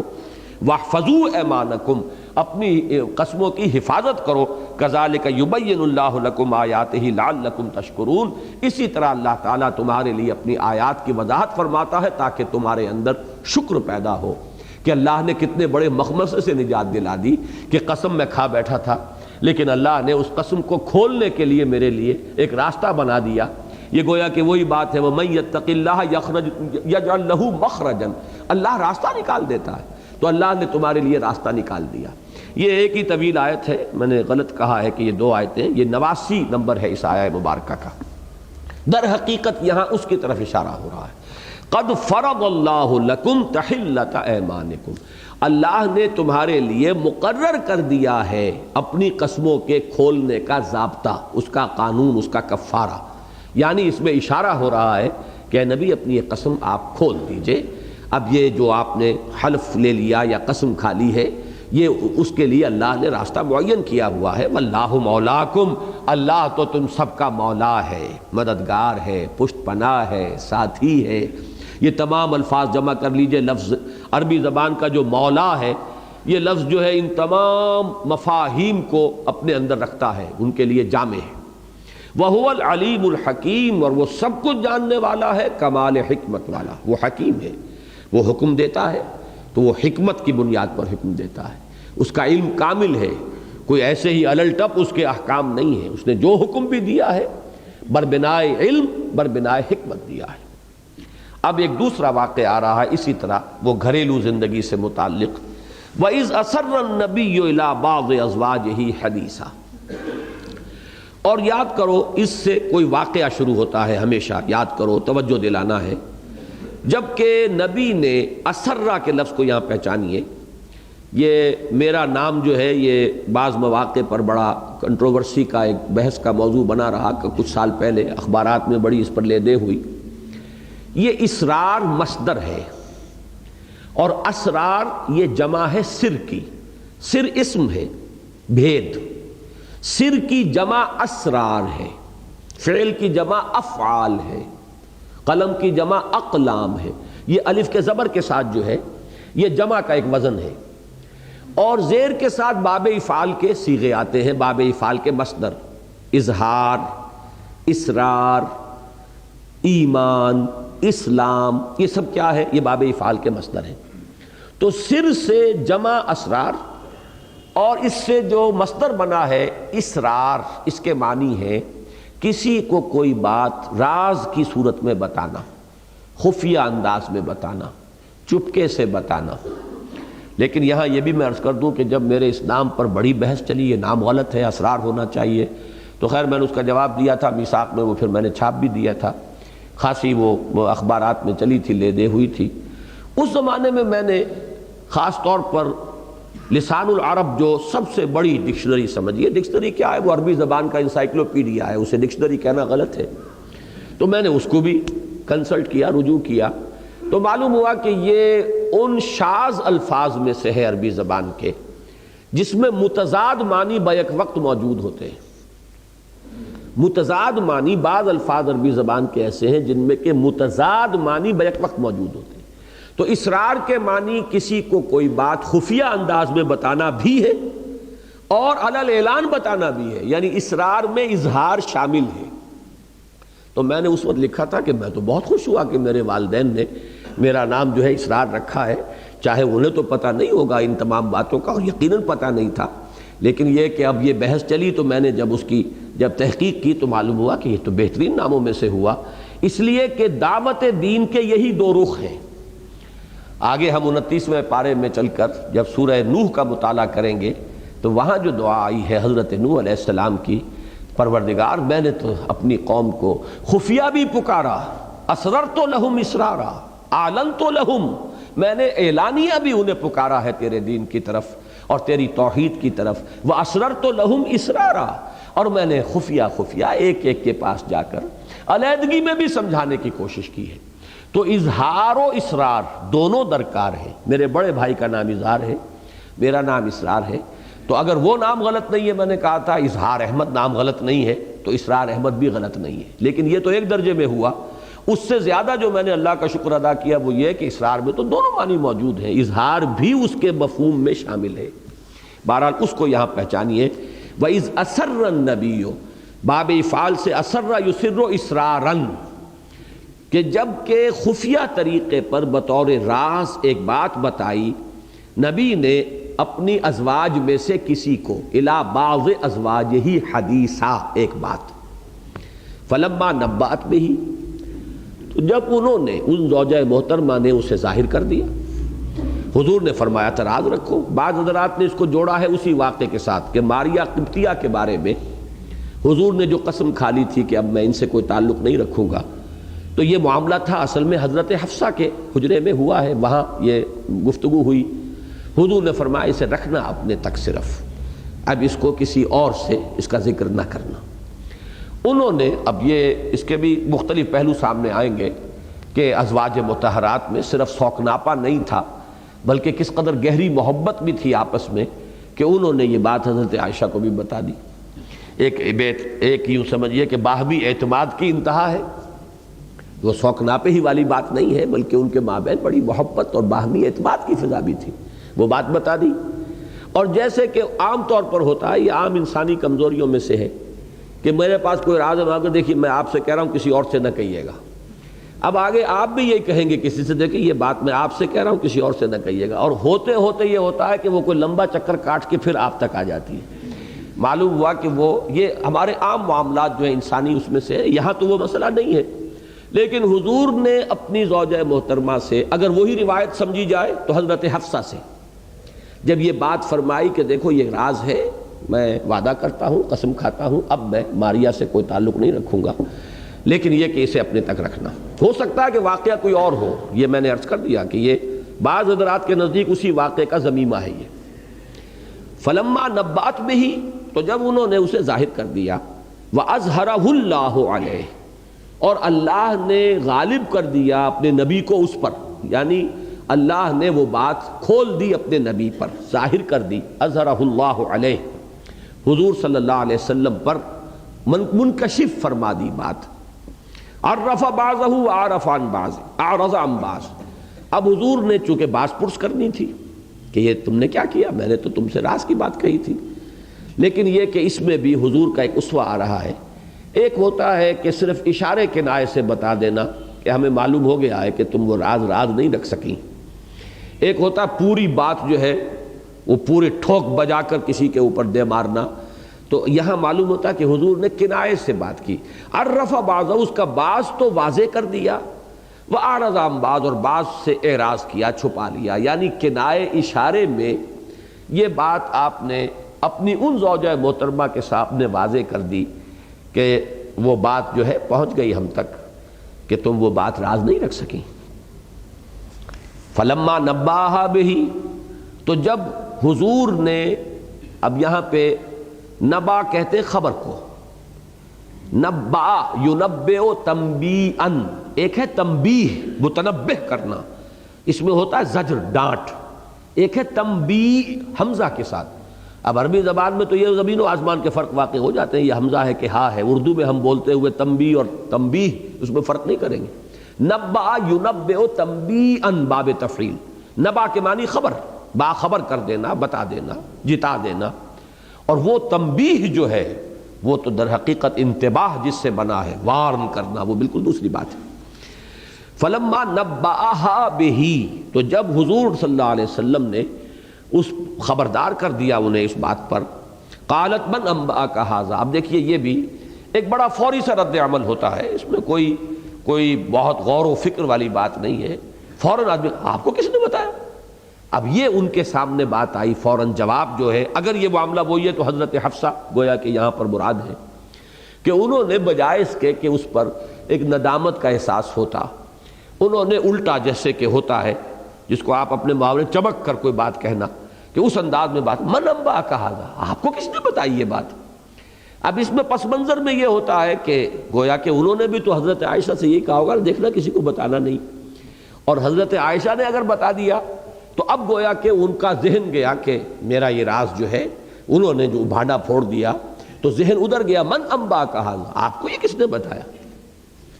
اب اس کا جو جواب حضور نے دیا، قال نبأنی العلیم الخبیر، اس میں تھوڑا سا وہ انداز جو ہے وہ زجر کا ہے، مجھے بتایا ہے اس ہستی نے کہ جو العلیم ہے الخبیر۔ تم ایک بات یہ کرو کہ تم نے راز جو ہے وہ فاش کیا ہے، اس پر ندامت کا اظہار کرو، یہ پوچھنے کا کیا موقع ہے کہ آپ کو کس نے بتایا؟ کسی نے بتایا ہو۔ سوال تو یہ ہے کہ ایک میں نے تم سے راز کے طور پر ایک بات کہی، تم نے اس کو ظاہر کر دیا، اب اس پر تو طرز عمل تو یہ ہونا چاہیے کہ ندامت ہو اور اعتراف ہو، اس پر شرمندگی ہو، اس کی بجائے یہ پلٹ کر پوچھ لینا کہ من انبأک ھذا، اس پر حضور کی طرف سے اب جو رد عمل ہے اس میں کچھ خشونت کا پہلو ہے، کچھ سختی ہے، کچھ زجر کا انداز ہے۔ نبأنی العلیم الخبیر، مجھے بتایا ہے اس ہستی نے جو العلیم ہے الخبیر، ہر شے کی جاننے والی، ہر شے سے باخبر۔ اب یہاں بھی ایک بہت باریک نکتہ ہے، اس کو سمجھ لیجئے، یہ سب کچھ کیوں ہوتا ہے؟ چونکہ بعض حضرات نے اور خاص طور پر اہل تشیع کا یہ ذوق ہے، انہیں تمام صحابہ سے ایک بغض ہے، سوائے چند کے 3-4 ان کے نزدیک مومن تھے، باقی سب تو مسلم ہی تھے صرف، اور اکثریت منافقین پر مشتمل تھی۔ نمبر 2 یہ کہ جو قریب ترین تھے حضور کے، ان سے سب سے زیادہ بغض ہے، اور ازواج مطہرات حضور سے قریب ترین اس اعتبار سے تھیں کہ کسی بھی شخص کے ساتھ قریب ترین تو اس کی ازواج ہی ہوتی ہیں، تو بغض شدید ہے ازواج مطہرات سے، اور خاص طور پر حضرت عائشہ اور حضرت حفصہ رضی اللہ تعالیٰ عنہما سے۔ حضرت خدیجہ کا معاملہ بالکل مختلف ہے، ویسے ایک پہلو سے تو یعنی میں ان کی اس رائے سے اتفاق کرتا ہوں کہ میرے نزدیک ازواج مطہرات میں بلند ترین مقام حضرت خدیجہ الکبریٰ کا ہے رضی اللہ تعالیٰ عنہ، یہ بات جو ہے یہ تو میں ان کے اس خیال سے متفق ہوں، اس لیے کہ وہ مقام کسی اور کا نہیں ہے، نہ حضرت عائشہ کا نہ حضرت حفصہ کا، جو مقام اللہ نے یہ رتبہ بلند ملا جس کو مل گیا، وہ تنہا تھی حضور کی رفیقہ حیات اور اتنے طویل عرصے تک، اور حضور نے فرمایا مجھے اللہ نے اولاد انہی سے دی، حضرت فاطمہ ہو، حضرت ام کلثوم ہو، حضرت یہ تمام آپ کی بیٹیاں انہی سے تھیں، طاہر اور طیب، قاسم جن سے کہ کنیت ہے ابو القاسم حضور کی، وہ سب انہی کے بطن سے اللہ نے حضور کو عطا فرمائی اولاد۔ اور پھر یہ کہ وہ تو ایک طرح سے یعنی اب یہ لفظ مناسب نہیں ہے، حضور کی ایک طرح کی سرپرست تھی، جس طرح انہوں نے اپنی دولت اور اپنا مال جو ہے حضور کے قدموں میں نچھاور کیا ہے،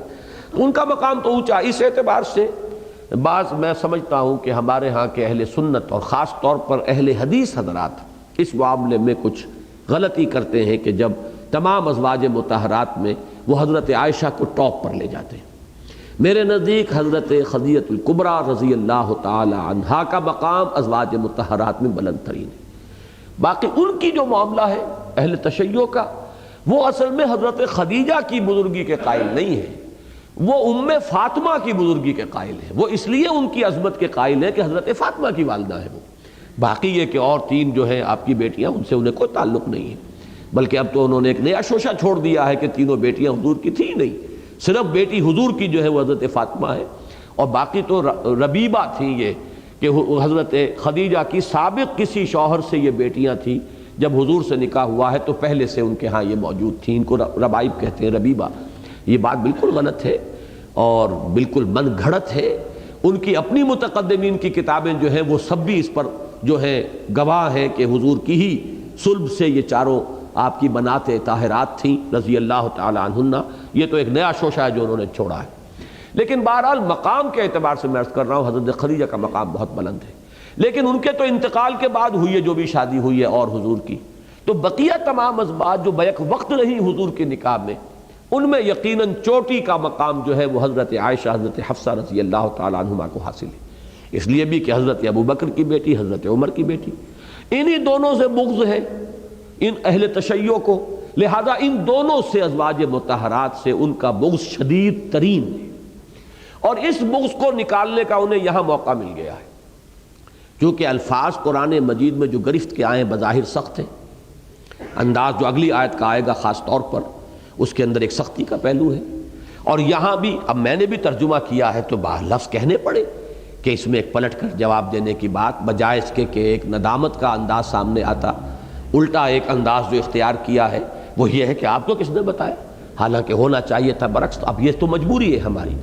لیکن اس میں اس چیز کو سامنے رکھیے جو میں عرض کر چکا ہوں کہ قرآن مجید میں اگر یہ انداز ازواج مطہرات کے بارے میں ہے تو اس سے 10 گنا سخت الفاظ حضور کے بارے میں آئے ہیں صلی اللہ علیہ وسلم۔ یہ ہے وہی اصول جو ہے جو وہ الجبرا کا فارمولہ میں آپ کو دے چکا ہوں کہ اس میں اصل میں کسی کا مقام اور مرتبہ ہے کہ جو در حقیقت سامنے رہے،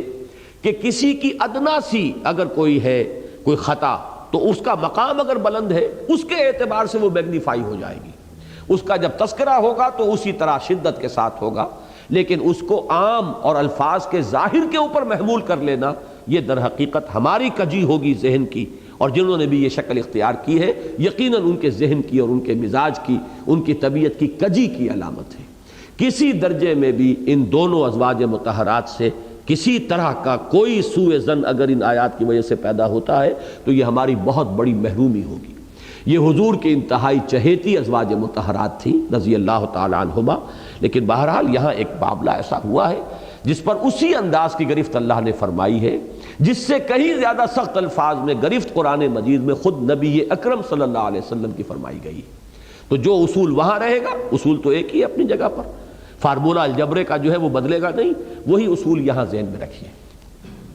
اب آ رہی ہے جو آیت نمبر 4، اس میں ایک معاملہ ہے، بڑی ایک یعنی زوردار بحث ہے، اور میں چاہتا ہوں آج تھوڑا سا وقت ہم زیادہ لیں گے کہ اس کو، چونکہ میں چاہتا ہوں کہ یہ 5 آیتیں آج ہم پڑھ لیں، مکمل کر لیں۔ ان تتوبا الی اللہ فقد صغت قلوبکما، اگر تم دونوں، چونکہ اب یہاں 2 ہو گئی، ایک وہ کہ جن سے راز کی بات کہی گئی، دوسری وہ کہ جن سے وہ بات وہ ان زوجہ محترمہ نے کہہ دی، اب 2 کا معاملہ ہو گیا، اور اگر وہ روایت صحیح ہے شان نزول کی وہ واقعہ، تو یہ گویا کہ تعین کے ساتھ حضرت حفصہ رضی اللہ تعالی عنہ اور حضرت عائشہ رضی اللہ تعالی عنہ کی بات ہے۔ ان تتوبا الی اللہ فقد صغت قلوبکما، اگر تم اللہ کی جناب میں توبہ کرو تو تمہارے دل تو مائل ہو ہی چکے ہیں۔ یہ اصل میں یہ جو ٹکڑا ہے اس کے ترجمے کے بارے میں نے آج بڑی تحقیق کی ہے، بڑا وقت لگایا ہے، اپنے بعض احباب سے بھی اس میں مدد لی ہے، اور میں یہ چاہتا ہوں کہ یہ وہ چیز ہے جس کے بارے میں نے کل جمعے میں بھی اعلان کیا تھا کہ اس کا جو ترجمہ کیا گیا ہے بالعموم ہمارے مفسرین نے کیا ہے، اور ان میں وہ سب ہیں، ہمارے متقدمین بھی ہیں اور متاخرین بھی شامل ہیں، اس میں ایک چوک ہوئی ہے۔ یہ چوک کیوں ہوئی ہے؟ در حقیقت اس کا سبب جو ہے یہ جان لیجئے کہ یہ جو سبائیت کا فتنہ ہے یہ تو حضرت علی کے زمانے میں اٹھ چکا تھا، بلکہ حضرت عثمان کے زمانے میں پوری شدت کے ساتھ اس سبائیت کے جراثیم جو ہیں مسلمانوں کے ہاں پھیل چکے تھے، بہت سی روایات میں وہ داخل ہوئے، بڑی چھان پھٹک کی ہے محدثین کرام نے، اور بڑی محنتیں کی ہے، بڑی کوششیں کی ہے، لیکن پھر بھی کہیں نہ کہیں اس کے جراثیم باقی رہ گئے، اور ہمارے بہت سے نیک نیت اور بہت ہی جو مخلص ہمارے علماء تھے ان سے بھی ایک نادانستہ طور پر ان اثرات کا جو ہے ان سے متاثر ہونے کا معاملہ ہو گیا ہے۔ اس معاملے کو ابھی حال ہی میں مولانا منظور احمد نعمانی، اللہ تعالیٰ ان کی عمر کو دراز کرے، مزید انہیں صلاحیت دے، انہوں نے جو کتاب لکھی ہے حال ہی میں چند سال ہوئے، اور وہ بہت بکی ہے اور چھپی ہے اور مفت تقسیم کی گئی ہے، چونکہ یہ جو ایران کے انقلاب کے بعد یہ جو فتنہ اٹھا ہے عالم اسلام میں، اس کی ڈائمنشنز بہت تھی، لہٰذا اس کا ضرورت پیش آئی کہ یعنی شیعی مذہب ہے کیا، تشیع اصل میں ہے کیا، اس کے اجزاء ترکیبی کیا ہیں، ان کو کھول کر بیان کیا جائے۔ تو انہوں نے صاف لکھا ہے کہ ہمارے بہت سے اسلاف جو ہیں وہ مغالطے میں مبتلا ہو گئے، اور اس لیے ہو گئے کہ اہل تشیع کی اصل کتابیں اویلیبل نہیں تھیں، لہذا وہ اپنی خوش گمانی کی بنیاد پر ان کی بہت سی باتیں جو ہیں جو عام معاشرے میں پھیل گئی تھی انہوں نے بھی قبول کر لی۔ اور اس کی میں ایک مثال یہاں ریکارڈ پر لے آنا چاہتا ہوں، خود مولانا امین احسن اصلاحی کی۔ یہ اس زمانے کی بات ہے جبکہ میرے ان سے بڑے اچھے مراسم تھے، اور بہت میں تو ان کا برخوردار ہی تھا اور اب بھی ہوں اپنی عمر کے اعتبار سے، ظاہر بات ہے اگرچہ بعض چیزوں میں مجھے شدید اختلاف ان سے ہو گیا ہے، لیکن اس زمانے میں ایک کتاب جو محمود احمد عباسی کی کتاب تھی، خلافت معاویہ و یزید، یہ اس زمانے کی بات ہے جبکہ ابھی میں پڑھ رہا تھا میڈیکل کالج میں، تو خلافت معاویہ و یزید جو ہے بالاقساط شائع ہوئی تھی ایک رسالے میں جس کا نام تذکرہ تھا، کراچی سے یہ نکلتا تھا، نور محمد کارخانہ تجارت کتب ان کا یہ ایک میگزین تھا۔ میں نے اس وقت اس کو پڑھا تھا اور میرا ذہن الحمدللہ کہ اسی وقت سے بہت متوازن ہو گیا تھا اس معاملے کے اندر، لیکن پھر ذہن سے وہ باتیں نکل گئی۔ پھر جب میں نے یہاں میثاق شروع کیا ہے سن 67 میں آ کر، بلکہ سن 66 میں، تو پھر وہ کتابی شکل میں وہ کتاب چھپ کر آئی اور اہل تشیع نے پھر اسے بین کروایا، کئی دفعہ جو ہے مقدمات ہوئے، ایک عدالت اس پر سے بین ہٹاتی تھی، دوسری عدالت لگا دیتی تھی، وہ ایک مقدمہ ہے بڑا لمبا چوڑا، لیکن میں نے اس کتاب کو پڑھا اور اصلاحی صاحب کو بھی پڑھوایا۔ اصلاحی صاحب نے پھر اعتراف کیا کہ واقعہ یہ ہے کہ میری آنکھیں اس کتاب نے کھول دی ہیں، چونکہ تاریخ میرا موضوع نہیں رہا، لہذا میں بھی غیر شعوری طور پر جو غلط چیزیں فضا میں ایک خاص ٹیکنیک کے ذریعے سے پھیلا دی گئی ہیں ان سے اس درجے میں متاثر ہو چکا تھا کہ غیر شعوری غیر ارادی طور پر میری زبان سے بھی اور میرے قلم سے بھی وہ الفاظ ٹپک گئے کہ جن میں صحابہ کرام کے لیے ایک طرح کی گستاخی کا پہلو ہے اور توہین کا پہلو ہے۔ حضرت معاویہ، حضرت ابو موسیٰ اشعری، حضرت عمرو بن العاص، ان کے بارے میں تو بڑے گھٹیا الفاظ عام اہل سنت جو ہے، سنی عوام جو ہے استعمال کر جاتے ہیں، اس لیے کہ وہ چیزیں اتنی پھیلا دی گئی۔ حضرت عثمان کے بارے میں بڑی ہی غیر محتاط زبان جو ہے بڑے بڑے مصنفین جو ہیں اہل سنت کے وہ استعمال کر جاتے ہیں۔ یہی معاملہ ہوا ہے متقدمین کے ہاں، اس کا ایک ترجمہ کہیں ہوا ہے اور وہی ترجمہ پھر ہوتا چلا گیا، وہی مفہوم۔ ترجمہ کیا کیا گیا؟ ان تتوبا الی اللہ فقد صغت قلوبکما، اگر تم اللہ کی جناب میں توبہ کرو تو تمہارے دل تو کج ہو ہی چکے ہیں۔ یہاں ترجمہ کیا گیا کج ہو گئے، کہیں یہ ترجمہ ہوا ہے کسی صاحب سے کسی اس وقت ایک کسی تاثر میں کسی کے زیر اثر آ کر، اور پھر وہ منتقل ہوتا چلا آیا، اور اکثر و بیشتر کے ہاں یہی ترجمہ اور یہی مفہوم جو ہے، اس لیے کہ جنہوں نے عربی میں لکھی ہیں تفسیریں ظاہر بات ہے انہوں نے ترجمہ نہیں کیا، لیکن یہی مفہوم لیا کہ تمہارے دل کج ہو گئے ہیں، تمہارے دل ٹیڑھے ہو گئے ہیں، تمہارے دل جادہ حق سے منحرف ہو گئے ہیں، تم حق جو صحیح طرز عمل ہے اس سے منحرف ہو گئی ہو۔ اب یہ الفاظ جو ہیں واقعتاً اگر یہ مفہوم لیا جائے تو پھر تو موقع مل گیا، یہاں انگلی رکھنے کی جگہ نہیں، یہاں تو کافی میدان بن گیا ہے کہ ازواج مطہرات میں سے ان دونوں جو ہیں حضرت عائشہ اور حضرت حفصہ رضی اللہ تعالیٰ عنہما، ان کے بارے میں سوء ظن پیدا کیا جا سکے۔ اس میں واقعہ یہ ہے کہ میں نام لے کر اس وقت عرض کرنا چاہتا ہوں کہ مولانا حمید الدین فراہی کا بہت بڑا احسان ہے، انہوں نے اس لفظ کی اصل حقیقت پر جو مجموعہ تفاسیر فراہی ہے اس میں جو تفسیر سورہ تحریم ہے اس کا مطالعہ کیجئے گا تو اس میں انہوں نے اس کی جس طریقے سے وضاحت کی ہے نہایت خوبصورت اور نہایت مدلل ہے۔ وہ کیا ہے؟ انہوں نے بیان کیا ہے کہ دو الفاظ عربی زبان کے ایسے ہیں، بلکہ انہوں نے تو ایک ہی بیان کیا، میں دوسرا خود میں شامل کر رہا ہوں، میلان یا میل، مالا کسی چیز کی طرف مائل ہونا، اس میں دونوں رخ ہوتے ہیں،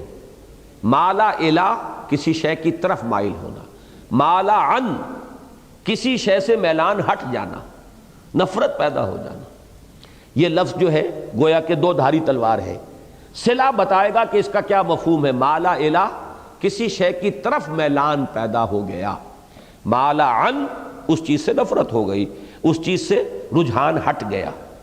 اس میں دوسرا لفظ میں ایڈ کر رہا ہوں، وہ ہے رغبت، رغبہ الا کسی شے کی طرف رغبت ہونا، اور رغب عن کسی شے سے رغبت کا ہٹ جانا، نفرت پیدا ہو جانا۔ وَمَن يَرْغَبُ عَن مِّلَّةِ إِبْرَاهِيمَ إِلَّا مَن سَفِهَ نَفْسَهُ، کون شخص ہوگا جو ملت ابراہیم سے رغبت کر جائے، یعنی اس سے نفرت کرے، اس سے ہٹ جائے، اس سے انحراف کرے، سوائے اس کے کہ جو اپنے آپ کو حماقت میں مبتلا کر چکا ہو۔ وَمَن يَرْغَبُ عَن مِّلَّةِ إِبْرَاهِيمَ إِلَّا مَن سَفِهَ نَفْسَهُ، لفظ رغبت ہے، اردو میں ہم رغبت صرف ایک ہی سینس میں استعمال کرتے ہیں، کسی چیز کی طرف رغبت۔ عربی میں الا اور عن زمین و آسمان کا فرق کر دیں گے، رغب الا رغب عن، اسی طرح مالا الا مالا عن۔ عربی اردو میں میلان کا لفظ ہم لاتے ہیں، میلان، لیکن وہ ایک ہی معنی میں لاتے ہیں، وہ الا کے لفظ کے ساتھ، الا کے صلے کے ساتھ جو عربی میں ہے۔ اب اس کے بعد انہوں نے ایک بحث اٹھائی ہے کہ کچھ اور الفاظ ہیں کہ جو مالا اور رغب عن کے مفہوم میں آتے ہیں، اور کچھ اور الفاظ ہیں جو مالا اور رغب الا کے مفہوم میں آتے ہیں، وہ یک طرفہ ہیں۔ ان میں سے مثلاً ایک زیغ ہے، زیغ کے معنی کجی ہے، وہ لفظ جس کا ترجمہ عام طور پر میں ترجمے آپ کو سناؤں گا، اکثر لوگوں نے یہاں لفظ کجی کر دیا ہے۔ جور ہے، ارعوا ہے، انحراف ہے، کسی شے سے ہٹ جانا، دور پلٹ جانا۔ اس کے برعکس مالا الا یا رغب الا کے مفہوم میں فے کا لفظ ہے، توبہ ہے، توبہ الا۔ صغو جس سے یہ لفظ بنا ہے، سغت قلوبکما، یہ بھی کسی شے کی طرف میلان کے لیے آتا ہے، کسی شے سے میلان ہٹانے کے لیے نہیں آتا۔ انحراف، یہ بھی کسی شے سے جو ہے انحراف نہیں بلکہ التفات، یہ انحراف کے مقابلے میں کسی شے کی طرف ملتفت ہو جانا۔ تو گویا کہ دو لفظ تو وہ ہوئے کہ جو دونوں طرف جا رہے ہیں، وہاں تو الا اور عن جو ہے وہ معین کریں گے کہ اس کا مفہوم، اس کا ترجمہ یہاں کیا ہوگا، مالا الا مالا عن، رغب الا رغب عن۔ لیکن چار چار الفاظ وہ ہیں جو صرف الا کے مفہوم میں آئے یا عن کے مفہوم میں آئے۔ زیغ، جور، ارعوا، انحراف، یہ عن کا مفہوم لیتے ہیں، اور فے، توبہ، صغو اور التفات یہ مالا الا کے معنی میں ہے۔ اب یہاں آیا ہے فقط صغت قلوبکما، تمہارے دل تو مائل ہو ہی چکے ہیں۔ یہ ہے اصل بات کہ جو یہاں پہ ترجمانی اس کی ہونی چاہیے۔ اور اس میں پھر دوسری بات جو کہی ہے فراہی صاحب نے رحمہ اللہ، اور جزاہ اللہ عنا عن جمیل المسلمین والمسلمات جزان جزیلا، وہ اللہ تعالیٰ انہیں جزا عطا فرمائے۔ دوسری بڑی عمدہ بات انہوں نے کہی ہے کہ کنسٹرکشن ہوتی ہے جملے کی، جیسے آپ کو معلوم ہے انگریزی میں نو سونر دین، اب ایک خاص کنسٹرکشن ہوگی اس کی، یہ الفاظ جہاں آئیں گے ایک خاص کنسٹرکشن اس جملے کی آپ کو لانی پڑے گی لامحالہ۔ اسی طریقے سے یہ جب ان اور فقد آتا ہے تو ان کے بعد جب فقط آئے گا، فقد، تو اس کے معنی یہ ہوتے ہیں اگر تم یہ کرو تو یہ تمہارے شایان شان ہے، اگر تم یہ کرو تو تمہارا دل تو اس کی طرف مائل ہو ہی چکا ہے۔ جیسے ہم کسی سے کہتے ہیں میاں تھوڑی سی محنت کرو، تو ذہانت تو اللہ نے تمہیں دے ہی رکھی ہے، تم محنت نہیں کر رہے ورنہ ذہانت ہے، تم اگر ذرا سی محنت کرو تو صلاحیت تمہارے اندر ہے، ذرا سی ہمت کرو تو استعداد تمہارے اندر ہے۔ یہ جو ہوتا اگر اور اس کے بعد تو، اگر یہ کرو تو یہ تو ہے ہی، اگر تم یہ کام کرو تو یہ تو تمہارے لیے بات تیار ہو ہی چکی ہے۔ یعنی کسی کام کی تسہیل اور تمہید آتی ہے جبکہ ان کے ساتھ شرط آئے اور پھر فقط کے ساتھ اس کی جزا آئے۔ ان تتوبا الی اللہ فقد صغت قلوبکما، اگر تم اللہ کی جناب میں توبہ کرو تو تمہارے دل تو اس کی طرف مائل ہو ہی چکے ہیں، یہ اس کا ترجمہ کیا جائے گا۔ اور تیسری بات جو ہے اس کا اضافہ کیا مولانا اصلاحی صاحب نے کہ ایک نفسیاتی حقیقت کو اگر سامنے رکھا جائے تو یہ ہوتا ہے بسا اوقات آپ کے دل میں تو ایک احساس پیدا ہو چکا، لیکن کوئی شے زبان پر لانے سے روک رہی ہے، ہچکچاہٹ ہے، آپ کو واضح ہو چکا ہے آپ پر کہ آپ کی غلطی ہے، لیکن کوئی عزت نفس آپ کو روک رہی ہے، تو آپ کہیں گے بھائی بات اعتراف کر لو، دل میں تم مان چکے ہو، تم اعتراف کرو کہ مجھ سے خطا ہوئی ہے، اور تمہارا دل جو ہے مانتا ہے اس بات کو۔ اسی طریقے سے اب یہ ہے وہ معاملہ میں جس پر پھر عرض کروں گا کہ بہت سے معاملات میں اصلاحی صاحب سے اختلاف ہے، لیکن اس معاملے میں سمجھتا ہوں کہ بہت بڑی خدمت انہوں نے کی ہے جو یہ نقطہ بھی اس میں ایڈ کیا ہے۔ دو نقطے تو ہیں جو کہ مولانا فراہی کہہ رہے ہیں اللہ ان کے استاذ کے، تیسرا انہوں نے ایڈ کیا ہے کہ خانگی زندگی میں بیوی اور شوہر کے درمیان ایک خاص قسم کا رشتہ ہوتا ہے، ایک ناز کا معاملہ بھی ہوتا ہے، کوئی ادا بھی ہوتی ہے، یہ رشتے جو ہیں خانگی زندگی کے اندر یہ تمام اس کی چاشنی اور اس کے اندر جو ایک خوبی ہے اس کے اندر یہ چیزیں شامل ہوتی ہیں۔ تو حضرت عائشہ صرف حضور کی امتی نہیں ہے، زوجہ بھی تو ہے نا۔ حضرت حفصہ صرف حضور کی امتی نہیں ہے، زوجہ بھی تو ہے۔ ایک عام امتی اور ایک زوجہ میں فرق ہوگا کہ نہیں ہوگا؟ اسی طریقے سے حضرت حمزہ حضور کے امتی بھی ہے، چچا بھی تو ہے۔ حضرت عباس حضور کے امتی بھی ہے، چچا بھی تو ہے۔ اب اس میں جو ایک نئی ڈائمنشن پیدا ہو جاتی ہے، تو بسا اوقات شوہر اور بیوی میں جب کوئی روٹھا منائی ہوتی ہے وہ ہوتی رہتی ہے، تو اس کے اندر اس طرح کی بات ہوتی ہے کہ ایک بات دل میں آ بھی گئی ہے، لیکن جو اعتماد ہے بیوی کو اپنے شوہر پر، اسے اندازہ ہے کہ شوہر کو مجھ سے محبت ہے، تو وہ انتظار کرتی ہے کہ شوہر ہی کچھ نرمی برتے۔ لڑائی بھی ہو گئی ہے، روٹھے ہوئے بھی ہیں، لیکن یہ کہ کون منائے پہلے، اب اس کا ایک مقابلہ بھی جو ہے اندر ہی اندر چلتا رہتا ہے۔ تو یہ تعلق زن و شو کی جو باریکیاں ہیں اس کو اگر یہاں سامنے رکھا جائے تو بات بالکل ایک دوسرے رنگ میں آئے گی کہ ان تتوبا الی اللہ فقط صغت قلوبکما، اگر تم اللہ کی جناب میں واضح طور پر توبہ کرو، اعتراف کرو خطا ہوئی ہے، غلطی ہوئی ہے، تو تمہارے دل تو مائل ہو ہی چکے ہیں، دلوں میں تو تمہیں احساس ہو چکا ہے کہ تم سے خطا ہوئی ہے۔ یہ ہے اس کی ترجمانی جو صحیح ترین ہے، اور اللہ تعالیٰ انہیں اجر دے کہ جنہوں نے اس قدر مدلل انداز میں اس بات کو واضح کیا، جس سے کہ ازواج مطہرات اور ان میں دو چوٹی کی، سب سے چوٹی پر تو ایک ہی ہے میرے نزدیک، وہ حضرت خدیجہ الکبریٰ ہے، لیکن پھر ان کے بعد جو چوٹی ہے اس پر دو ہیں، یہ حضرت حفصہ اور حضرت عائشہ۔ ان سے سوء ظن سے انسان کو نجات ملتی ہے، اور ترجمانی اس کی یہ ہوگی وَإِن تَتُوبَا إِلَى اللَّهِ فَقَدْ صَغَتْ قُلُوبُكُمَا، اگر تم اللہ کی جناب میں توبہ کرو تو تمہارے دل تو اس کی طرف مائل ہو ہی گئے۔ اب میں ذرا آپ کو ترجمے سناتا ہوں۔ یہ ترجمہ بہت ہی خوبصورت مولانا احمد علی لاہوری نے بھی کیا، الحمدللہ۔ ورنہ تمہارے دل تو مائل ہو ہی چکے ہیں، یہ ہے اصل ترجمہ، صحیح ترجمہ۔ دل تو مائل ہو چکے، ذرا زبان رک رہی ہے، وہ بھی ذرا ایک خاص جو ہے وہ بیوی ہونے کا ایک خاص احساس ہے، پندار ہے، اور جو اعتماد ہے حضور کی محبت پر وہ ہے کہ جو ذرا زبان کو روک رہی ہے، لیکن یہ کہ تمہارے دل مائل ہو چکے ہیں، توبہ کرو۔ حضرت شاہ عبد القادر رحمۃ اللہ علیہ نے ترجمہ کیا ہے تو جھک پڑے ہیں دل تمہارے، اسی طریقے سے۔ لیکن اب مولانا فتح محمد جالندری کا ترجمہ ہے کیونکہ تمہارے دل کج ہو گئے، یہ ہے وہ غلطی جو خطا ہمارے ہاں غیر محسوس طریقے پر آ گئی ہے، لیکن یہ صرف ان کی نہیں ہے، یہ بڑے بڑے اس کے اندر شریک ہیں۔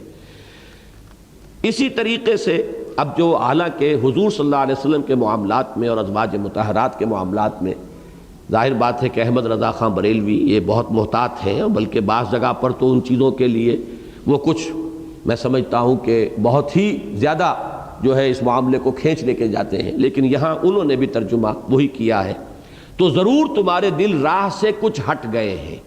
نرم تو کیا، کچھ ہٹ گئے ہیں، لیکن مفہوم بنیادی طور پر وہی موجود رہا کہ دل کہیں ہٹ گئے ہیں جادہ حق سے۔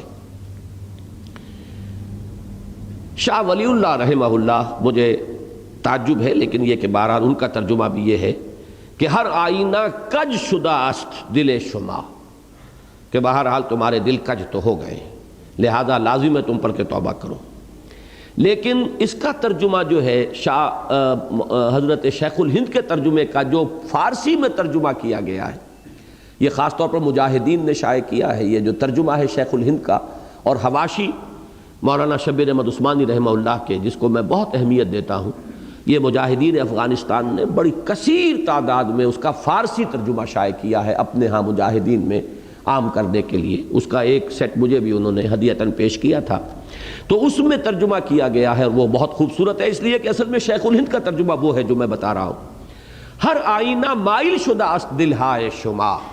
تمہارے دل مائل تو ہو چکے ہیں، وہ بات، یہ میلان جو ہے خیر کی طرف آ چکا ہے تمہارے دلوں میں، ذرا ایسے ہی تم اعتراف کے اندر ذرا ابھی کچھ تمہیں باک ہے یا جھجک ہے، اس جھجک کو اٹھاؤ، اعتراف کر لو۔ اور ہمارے ڈاکٹر عثمان صاحب نے، جو ہمارے ساتھی ہیں تنظیم کے بھی اور انجمن میں بھی ہیں، اور انہوں نے قرآن فاؤنڈیشن ٹرسٹ قائم کیا ہے، انہوں نے جو الکتاب جو FA FSC کے طلباء کو وہ دیتے ہیں، جو اچھے ڈویژن سے پاس کریں تو مفت ہدیتاً دیتے ہیں، اس میں بھی یہی ترجمہ کیا ہے صحیح، تمہارے دل تو، اور پھر بریکٹ میں خدا کی طرف مائل ہی ہے، ان تتوبا الی اللہ فقد صغت قلوبکما، اگر تم توبہ کرو اللہ کی جناب میں تو تمہارے دل تو خدا کی طرف مائل ہی ہے، یہ وہی مضمون ہے۔ میں کچھ اور ترجمے بھی آپ کو سنانا چاہتا ہوں۔ شیخ الہند کا اور شاہ عبد القادر رحمہ اللہ کا ترجمہ وہی ہے، تو جھک پڑے ہیں دل تمہارے، لیکن کجی کا لفظ استعمال نہیں کیا انہوں نے۔ الحمدللہ کہ کجی یا زیغ یا کہیں ہٹنا، منحرف ہونا، زیادہ حق سے ہٹ جانا، یہ الفاظ یہاں نہیں آئے۔ لیکن میں حیران ہوا ہوں کہ ترجمہ عبد الحق حقانی رحمہ اللہ کا بھی یہی ہے، ورنہ تمہارے دل تو ماہل ہو ہی گئے ہیں۔ اس ترجمے کے ہوتے ہوئے بھی اگر ہمارے اس دور کے اردو مترجمین جو ہیں اگر وہ دوسرا رخ اختیار کرتے ہیں تو میں سمجھتا ہوں کہ اس میں پھر کوتاہی کو دخل ہوگا۔ معلوم ہوا کہ دوسرا ترجمہ جو ہے وہ موجود تھا، وہ بھی ہمارے ہاں موجود تھا۔ میں اس کے خاص طور پہ اس بات کا ذکر کر رہا ہوں اس لیے کہ مجھے ایک بات کہنی ہے آج۔ مجھے بڑی خوشی ہوئی کہ انگریزی کے تینوں تراجم کے اندر یہی مفہوم ہے جو صحیح ہے۔ چنانچہ عبداللہ یوسف علی کا ترجمہ ہے، Your hearts are indeed so inclined،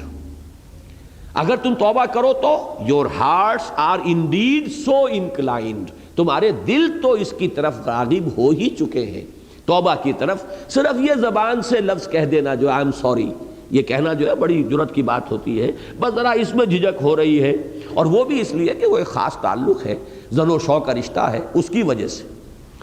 پھر ایک ترجمہ محمد محسن خان، ڈاکٹر محسن خان تھے کہ جو پاکستانی ہیں لیکن اب وہ عرب میں اس کی شہریت اختیار کر چکے ہیں، TB اسپیشلسٹ کی حیثیت سے گئے تھے سعودی عرب سروس میں، لیکن پھر وہ سب ڈاکٹری واکٹری چھوڑ کر انہوں نے عربی پڑھی، ترجمہ کیا قرآن مجید کا انگریزی میں، پھر بخاری شریف کا پورا ترجمہ انگریزی میں کیا ہے۔ اللہ نے بڑی انہیں ہمت دی ہے، اور اس ترجمے کی پھر تصویب جو ہے تقی الدین ہلالی صاحب نے کی ہے، یہ عالم عرب کے ایک بہت بڑے فاضل تھے، انہوں نے بھی یہی ترجمہ کیا، Your hearts are indeed so inclined۔ مولانا عبد الماجد دریابادی جو مولانا اشرف علی تھانوی رحمہ اللہ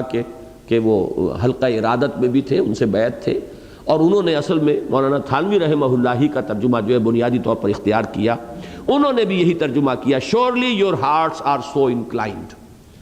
لیکن وہ محمد اسد جو ہے لیوپولڈ ویس جن کا نام ہے، انہوں نے بالکل برعکس دوسرا ترجمہ کیا ہے، For the hearts of both of you have severed from what is right، تم دونوں کے دل جو ہے اس راستے سے ہٹ گئے ہیں اور کٹ گئے ہیں کہ جو صحیح ہے۔ تو یہ دو انتہا کی باتیں تھیں، میں نے چاہا پوری تفصیل کے ساتھ، ویسے اور بھی میرے پاس تراجم ہیں لیکن میں ان کا ذکر نہیں کرنا چاہتا، لیکن اس میں خطا ہوئی ہے اور خطا بڑے بڑے لوگوں سے ہو گئی ہے،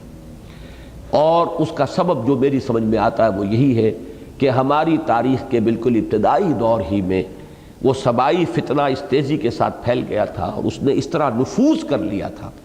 کہ غیر شعوری طور پر، غیر ارادی طور پر بھی ہمارے بڑے بڑے لوگوں سے بھی کچھ معاملات کے اندر چوک ہو گئی ہے۔ میں نے اصلاحی صاحب کی بات مکمل نہیں کی کہ انہوں نے جب میں نے وہ کتاب پڑھوائی تھی انہیں،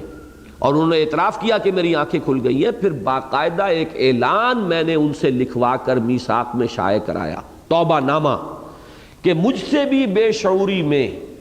اور کچھ اثرات جو ہمارے معاشرے کے اندر ہیں، عام ہو گئی ہیں چیزیں، میری زبان اور قلم سے بھی کچھ گستاخی کے کلمات ٹپک گئے ہیں، میں آج ان سب سے رجوع کرتا ہوں اور توبہ کرتا ہوں اللہ کی جناب میں کہ صحابہ کرام میں سے کسی کے ساتھ اگر کوئی اس طرح کا معاملہ میں نے کیا ہے تو اللہ تعالیٰ مجھے معاف فرمائے، اور یہ میں نے میثاق میں باقاعدہ اعلان شائع کرا۔ بہرحال اب اس آیت میں آگے بڑھیے، ان تتوبا الی اللہ فقد صغت قلوبکما، بلکہ میرا یہ خیال ہے کہ آج ہمیں درس تو یہیں ختم کرنا ہوگا۔ البتہ میں ایک بات تھوڑے سے وقت میں اور آپ سے عرض کر دوں، اس معاملے میں مجھے مولانا مودودی صاحب سے شدید شکایت ہے اور شدید رنج ہے کہ انہوں نے اس معاملے میں وہی رخ اختیار کیا، اور صرف وہ رخ اختیار کرتے تو مجھے اتنی شکایت نہ ہوتی جب اگر شاہ ولی اللہ نے کیا ہے، اور کسی اور نے بھی اگر وہ انداز اختیار کر لیا ہے تو مولانا مودودی سے بھی اگر ہو گئی فروگزاشت تو میں اسے فروگزاشت ہی کے درجے میں رکھتا۔ لیکن مجھے ایک چیز عجیب نظر آئی ہے آج، میں نے خاص جب تحقیق کی ہے اس آیت کے بارے میں، انہوں نے اپنے حواشی میں شاہ ولی اللہ کے ترجمے کا ذکر کیا، انہوں نے شاہ رفیع الدین کے ترجمے کا بھی ذکر کیا، ان دونوں کے ترجمے کا تو ذکر کیا جس میں کجی کا لفظ آیا ہے، لیکن شاہ عبد القادر کے ترجمے کا ذکر نہیں کیا جس میں کجی کا لفظ نہیں آیا۔ اب یہ جو انتخاب ہے کہ ایک شے کو اختیار کرنا ایک کو نہ کرنا، حالانکہ شاہ ولی اللہ دہلوی رحمۃ اللہ علیہ کے یہ دو صاحبزادے جو ہیں شاہ عبد القادر، شاہ رفیع الدین، دونوں چوٹی کے مترجم ہیں اور وہی سب سے زیادہ مستند مترجم مانے گئے ہیں۔ شاہ عبد القادر کا ترجمہ جو ہے اس کو مانا گیا ہے کہ وہ بامحاورہ ہے، شاہ رفیع الدین کا لفظی ترجمہ ہے، لیکن یہ ہے کہ مستند ترین ترجمے وہی۔ تو اگر شاہ ولی اللہ کا بھی ان کی نگاہ میں آیا اور شاہ رفیع الدین کا بھی آیا تو شاہ عبد القادر کا کیوں نہیں آیا، جنہوں نے اس سے ہٹ کر ترجمہ جو ہے اختیار کیا؟ یہ پک اینڈ چوز جو ہے یہ در حقیقت دلالت کرتا ہے کہ وہ اصل میں زیر اثر ہیں کسی غلط تصور اور غلط فکر کے۔ اور اسی میں مجھے یاد آیا ہے کہ حضرت عثمان کے بارے میں رضی اللہ تعالی عنہ خلافت و ملوکیت نامی کتاب میں بالکل اسی کی ایک مثال موجود ہے۔ تاریخ کی کتابوں میں ایک واقعہ یوں درج تھا اور ہے اب بھی کہ ایک جنگ سے مال غنیمت آیا، 5 لاکھ درہم کا مال غنیمت۔ حضرت عثمان نے وہ سارا کا سارا اپنے سالے مروان ابن حکم کو بخش دیا، بس یہ واقعہ آ گیا، ہبہ کر دی۔ اب صرف اس واقعے کو درج کرنے کا مطلب کیا ہے؟ حضرت عثمان نے خیانت کی، وہ مال غنیمت ان کی جاگیر تو نہیں تھا، وہ تو مال جو ہے مسلمانوں کا ہے، 1/5 حصہ اس کا بیت المال میں جائے گا، 4/5 حصہ جو ہے وہ غنیمت کا تقسیم ہوگا مجاہدین میں، یا اگر 1/5 حصہ ہی وہ آیا تھا، 4/5 حصہ وہاں تقسیم ہو چکا تھا، یہ 1/5 تھا تو یہ بیت المال کی ملکیت تھا، حضرت عثمان کی ذاتی ملکیت تو نہیں تھا۔ 5 لاکھ اگر 1/5 تھا تو گویا کہ 25 لاکھ کی تھی وہ، جس میں سے 20 لاکھ وہاں تقسیم ہو چکا، 5 لاکھ آیا تو یہ بیت المال کی ملکیت ہے۔ یہ اپنے کسی رشتہ دار کو، اور رشتہ داروں میں بھی جو سالہ ہو، سالار جنگ جو ویسے بھی ایک بدنام رشتہ ہے دنیا میں، آج بھی اس کے ساتھ جو ہے طرح طرح کی نسبتیں ہیں، اس کو بخش دیا تو معلوم ہوا کہ وہ تو گویا کہ اس روایت ہی کو سامنے رکھا جائے تو وہ تو ایک عام انسان کی سطح پر آ گیا، عام دنیا دار انسان ہے۔ کون؟ ذو النورین، خلیفہ ثالث، چوٹی کے صحابہ میں سے۔ اب یہ واقعہ انہوں نے دلیل یہ دے دی کہ صاحب یہ تو کتابوں میں نے کوئی اپنے گھر سے تو نہیں گھڑا ہے، یہ تو تاریخ کی کتابوں میں واقعہ ہے۔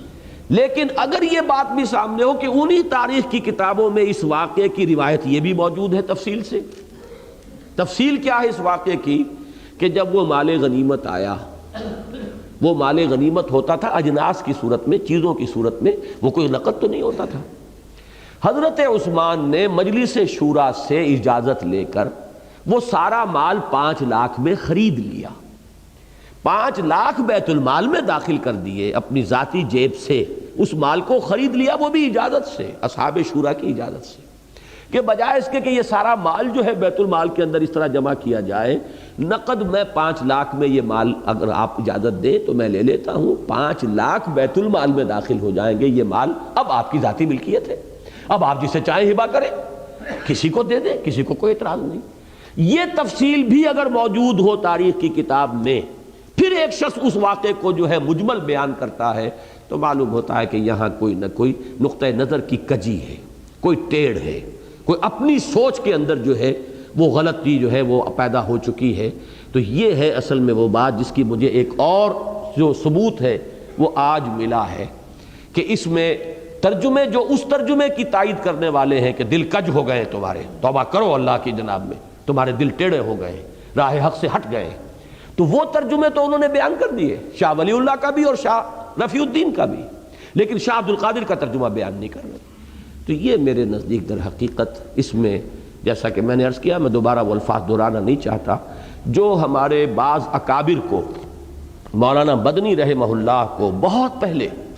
یہ شک ہو گیا تھا اور انہوں نے اس کا اظہار کیا تھا کہ ان کے مزاج کے اندر صحابہ کرام سے اور بزرگوں سے اور اسلاف سے جو ہے ایک گستاخی کا رجحان پایا جاتا ہے۔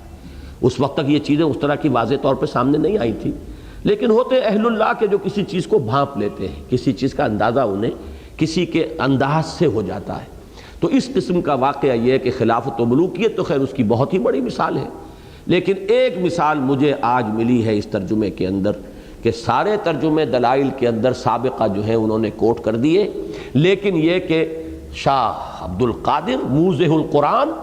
یوں سمجھیے کہ اردو زبان کی پہلی تفسیر، پہلے تفسیری حواشی شاہ عبد القادر رحمہ اللہ، ان کا ترجمہ جو ہے وہاں پر نقل نہیں کیا ہے۔ یہ اومیشن نہیں ہو سکتی، یہ اتفاقیہ نہیں ہو سکتا، اس کے اندر ان کا اپنا ایک چوائس ہے، پک اینڈ چوز والا معاملہ ہے، اور وہی چیز ہے جو میرے نزدیک یہاں نہایت تکلیف دہ ہے۔ تو بس آج اس پر ہم اپنا درس ختم کر رہے ہیں۔ ان تتوبا الیہ فقد صغت قلوبکما، اگر تم دونوں اللہ کی جناب میں بصراحت اپنی خطا کا اعتراف کرتے ہوئے توبہ کرو تو یہی تمہارے شایان شان ہے، اور تمہارے دل تو اس طرف مائل ہو ہی چکے ہیں۔ بارک اللہ لی ولکم فی القرآن العظیم ونفعنی وإیاکم بالآیات والذکر الحکیم۔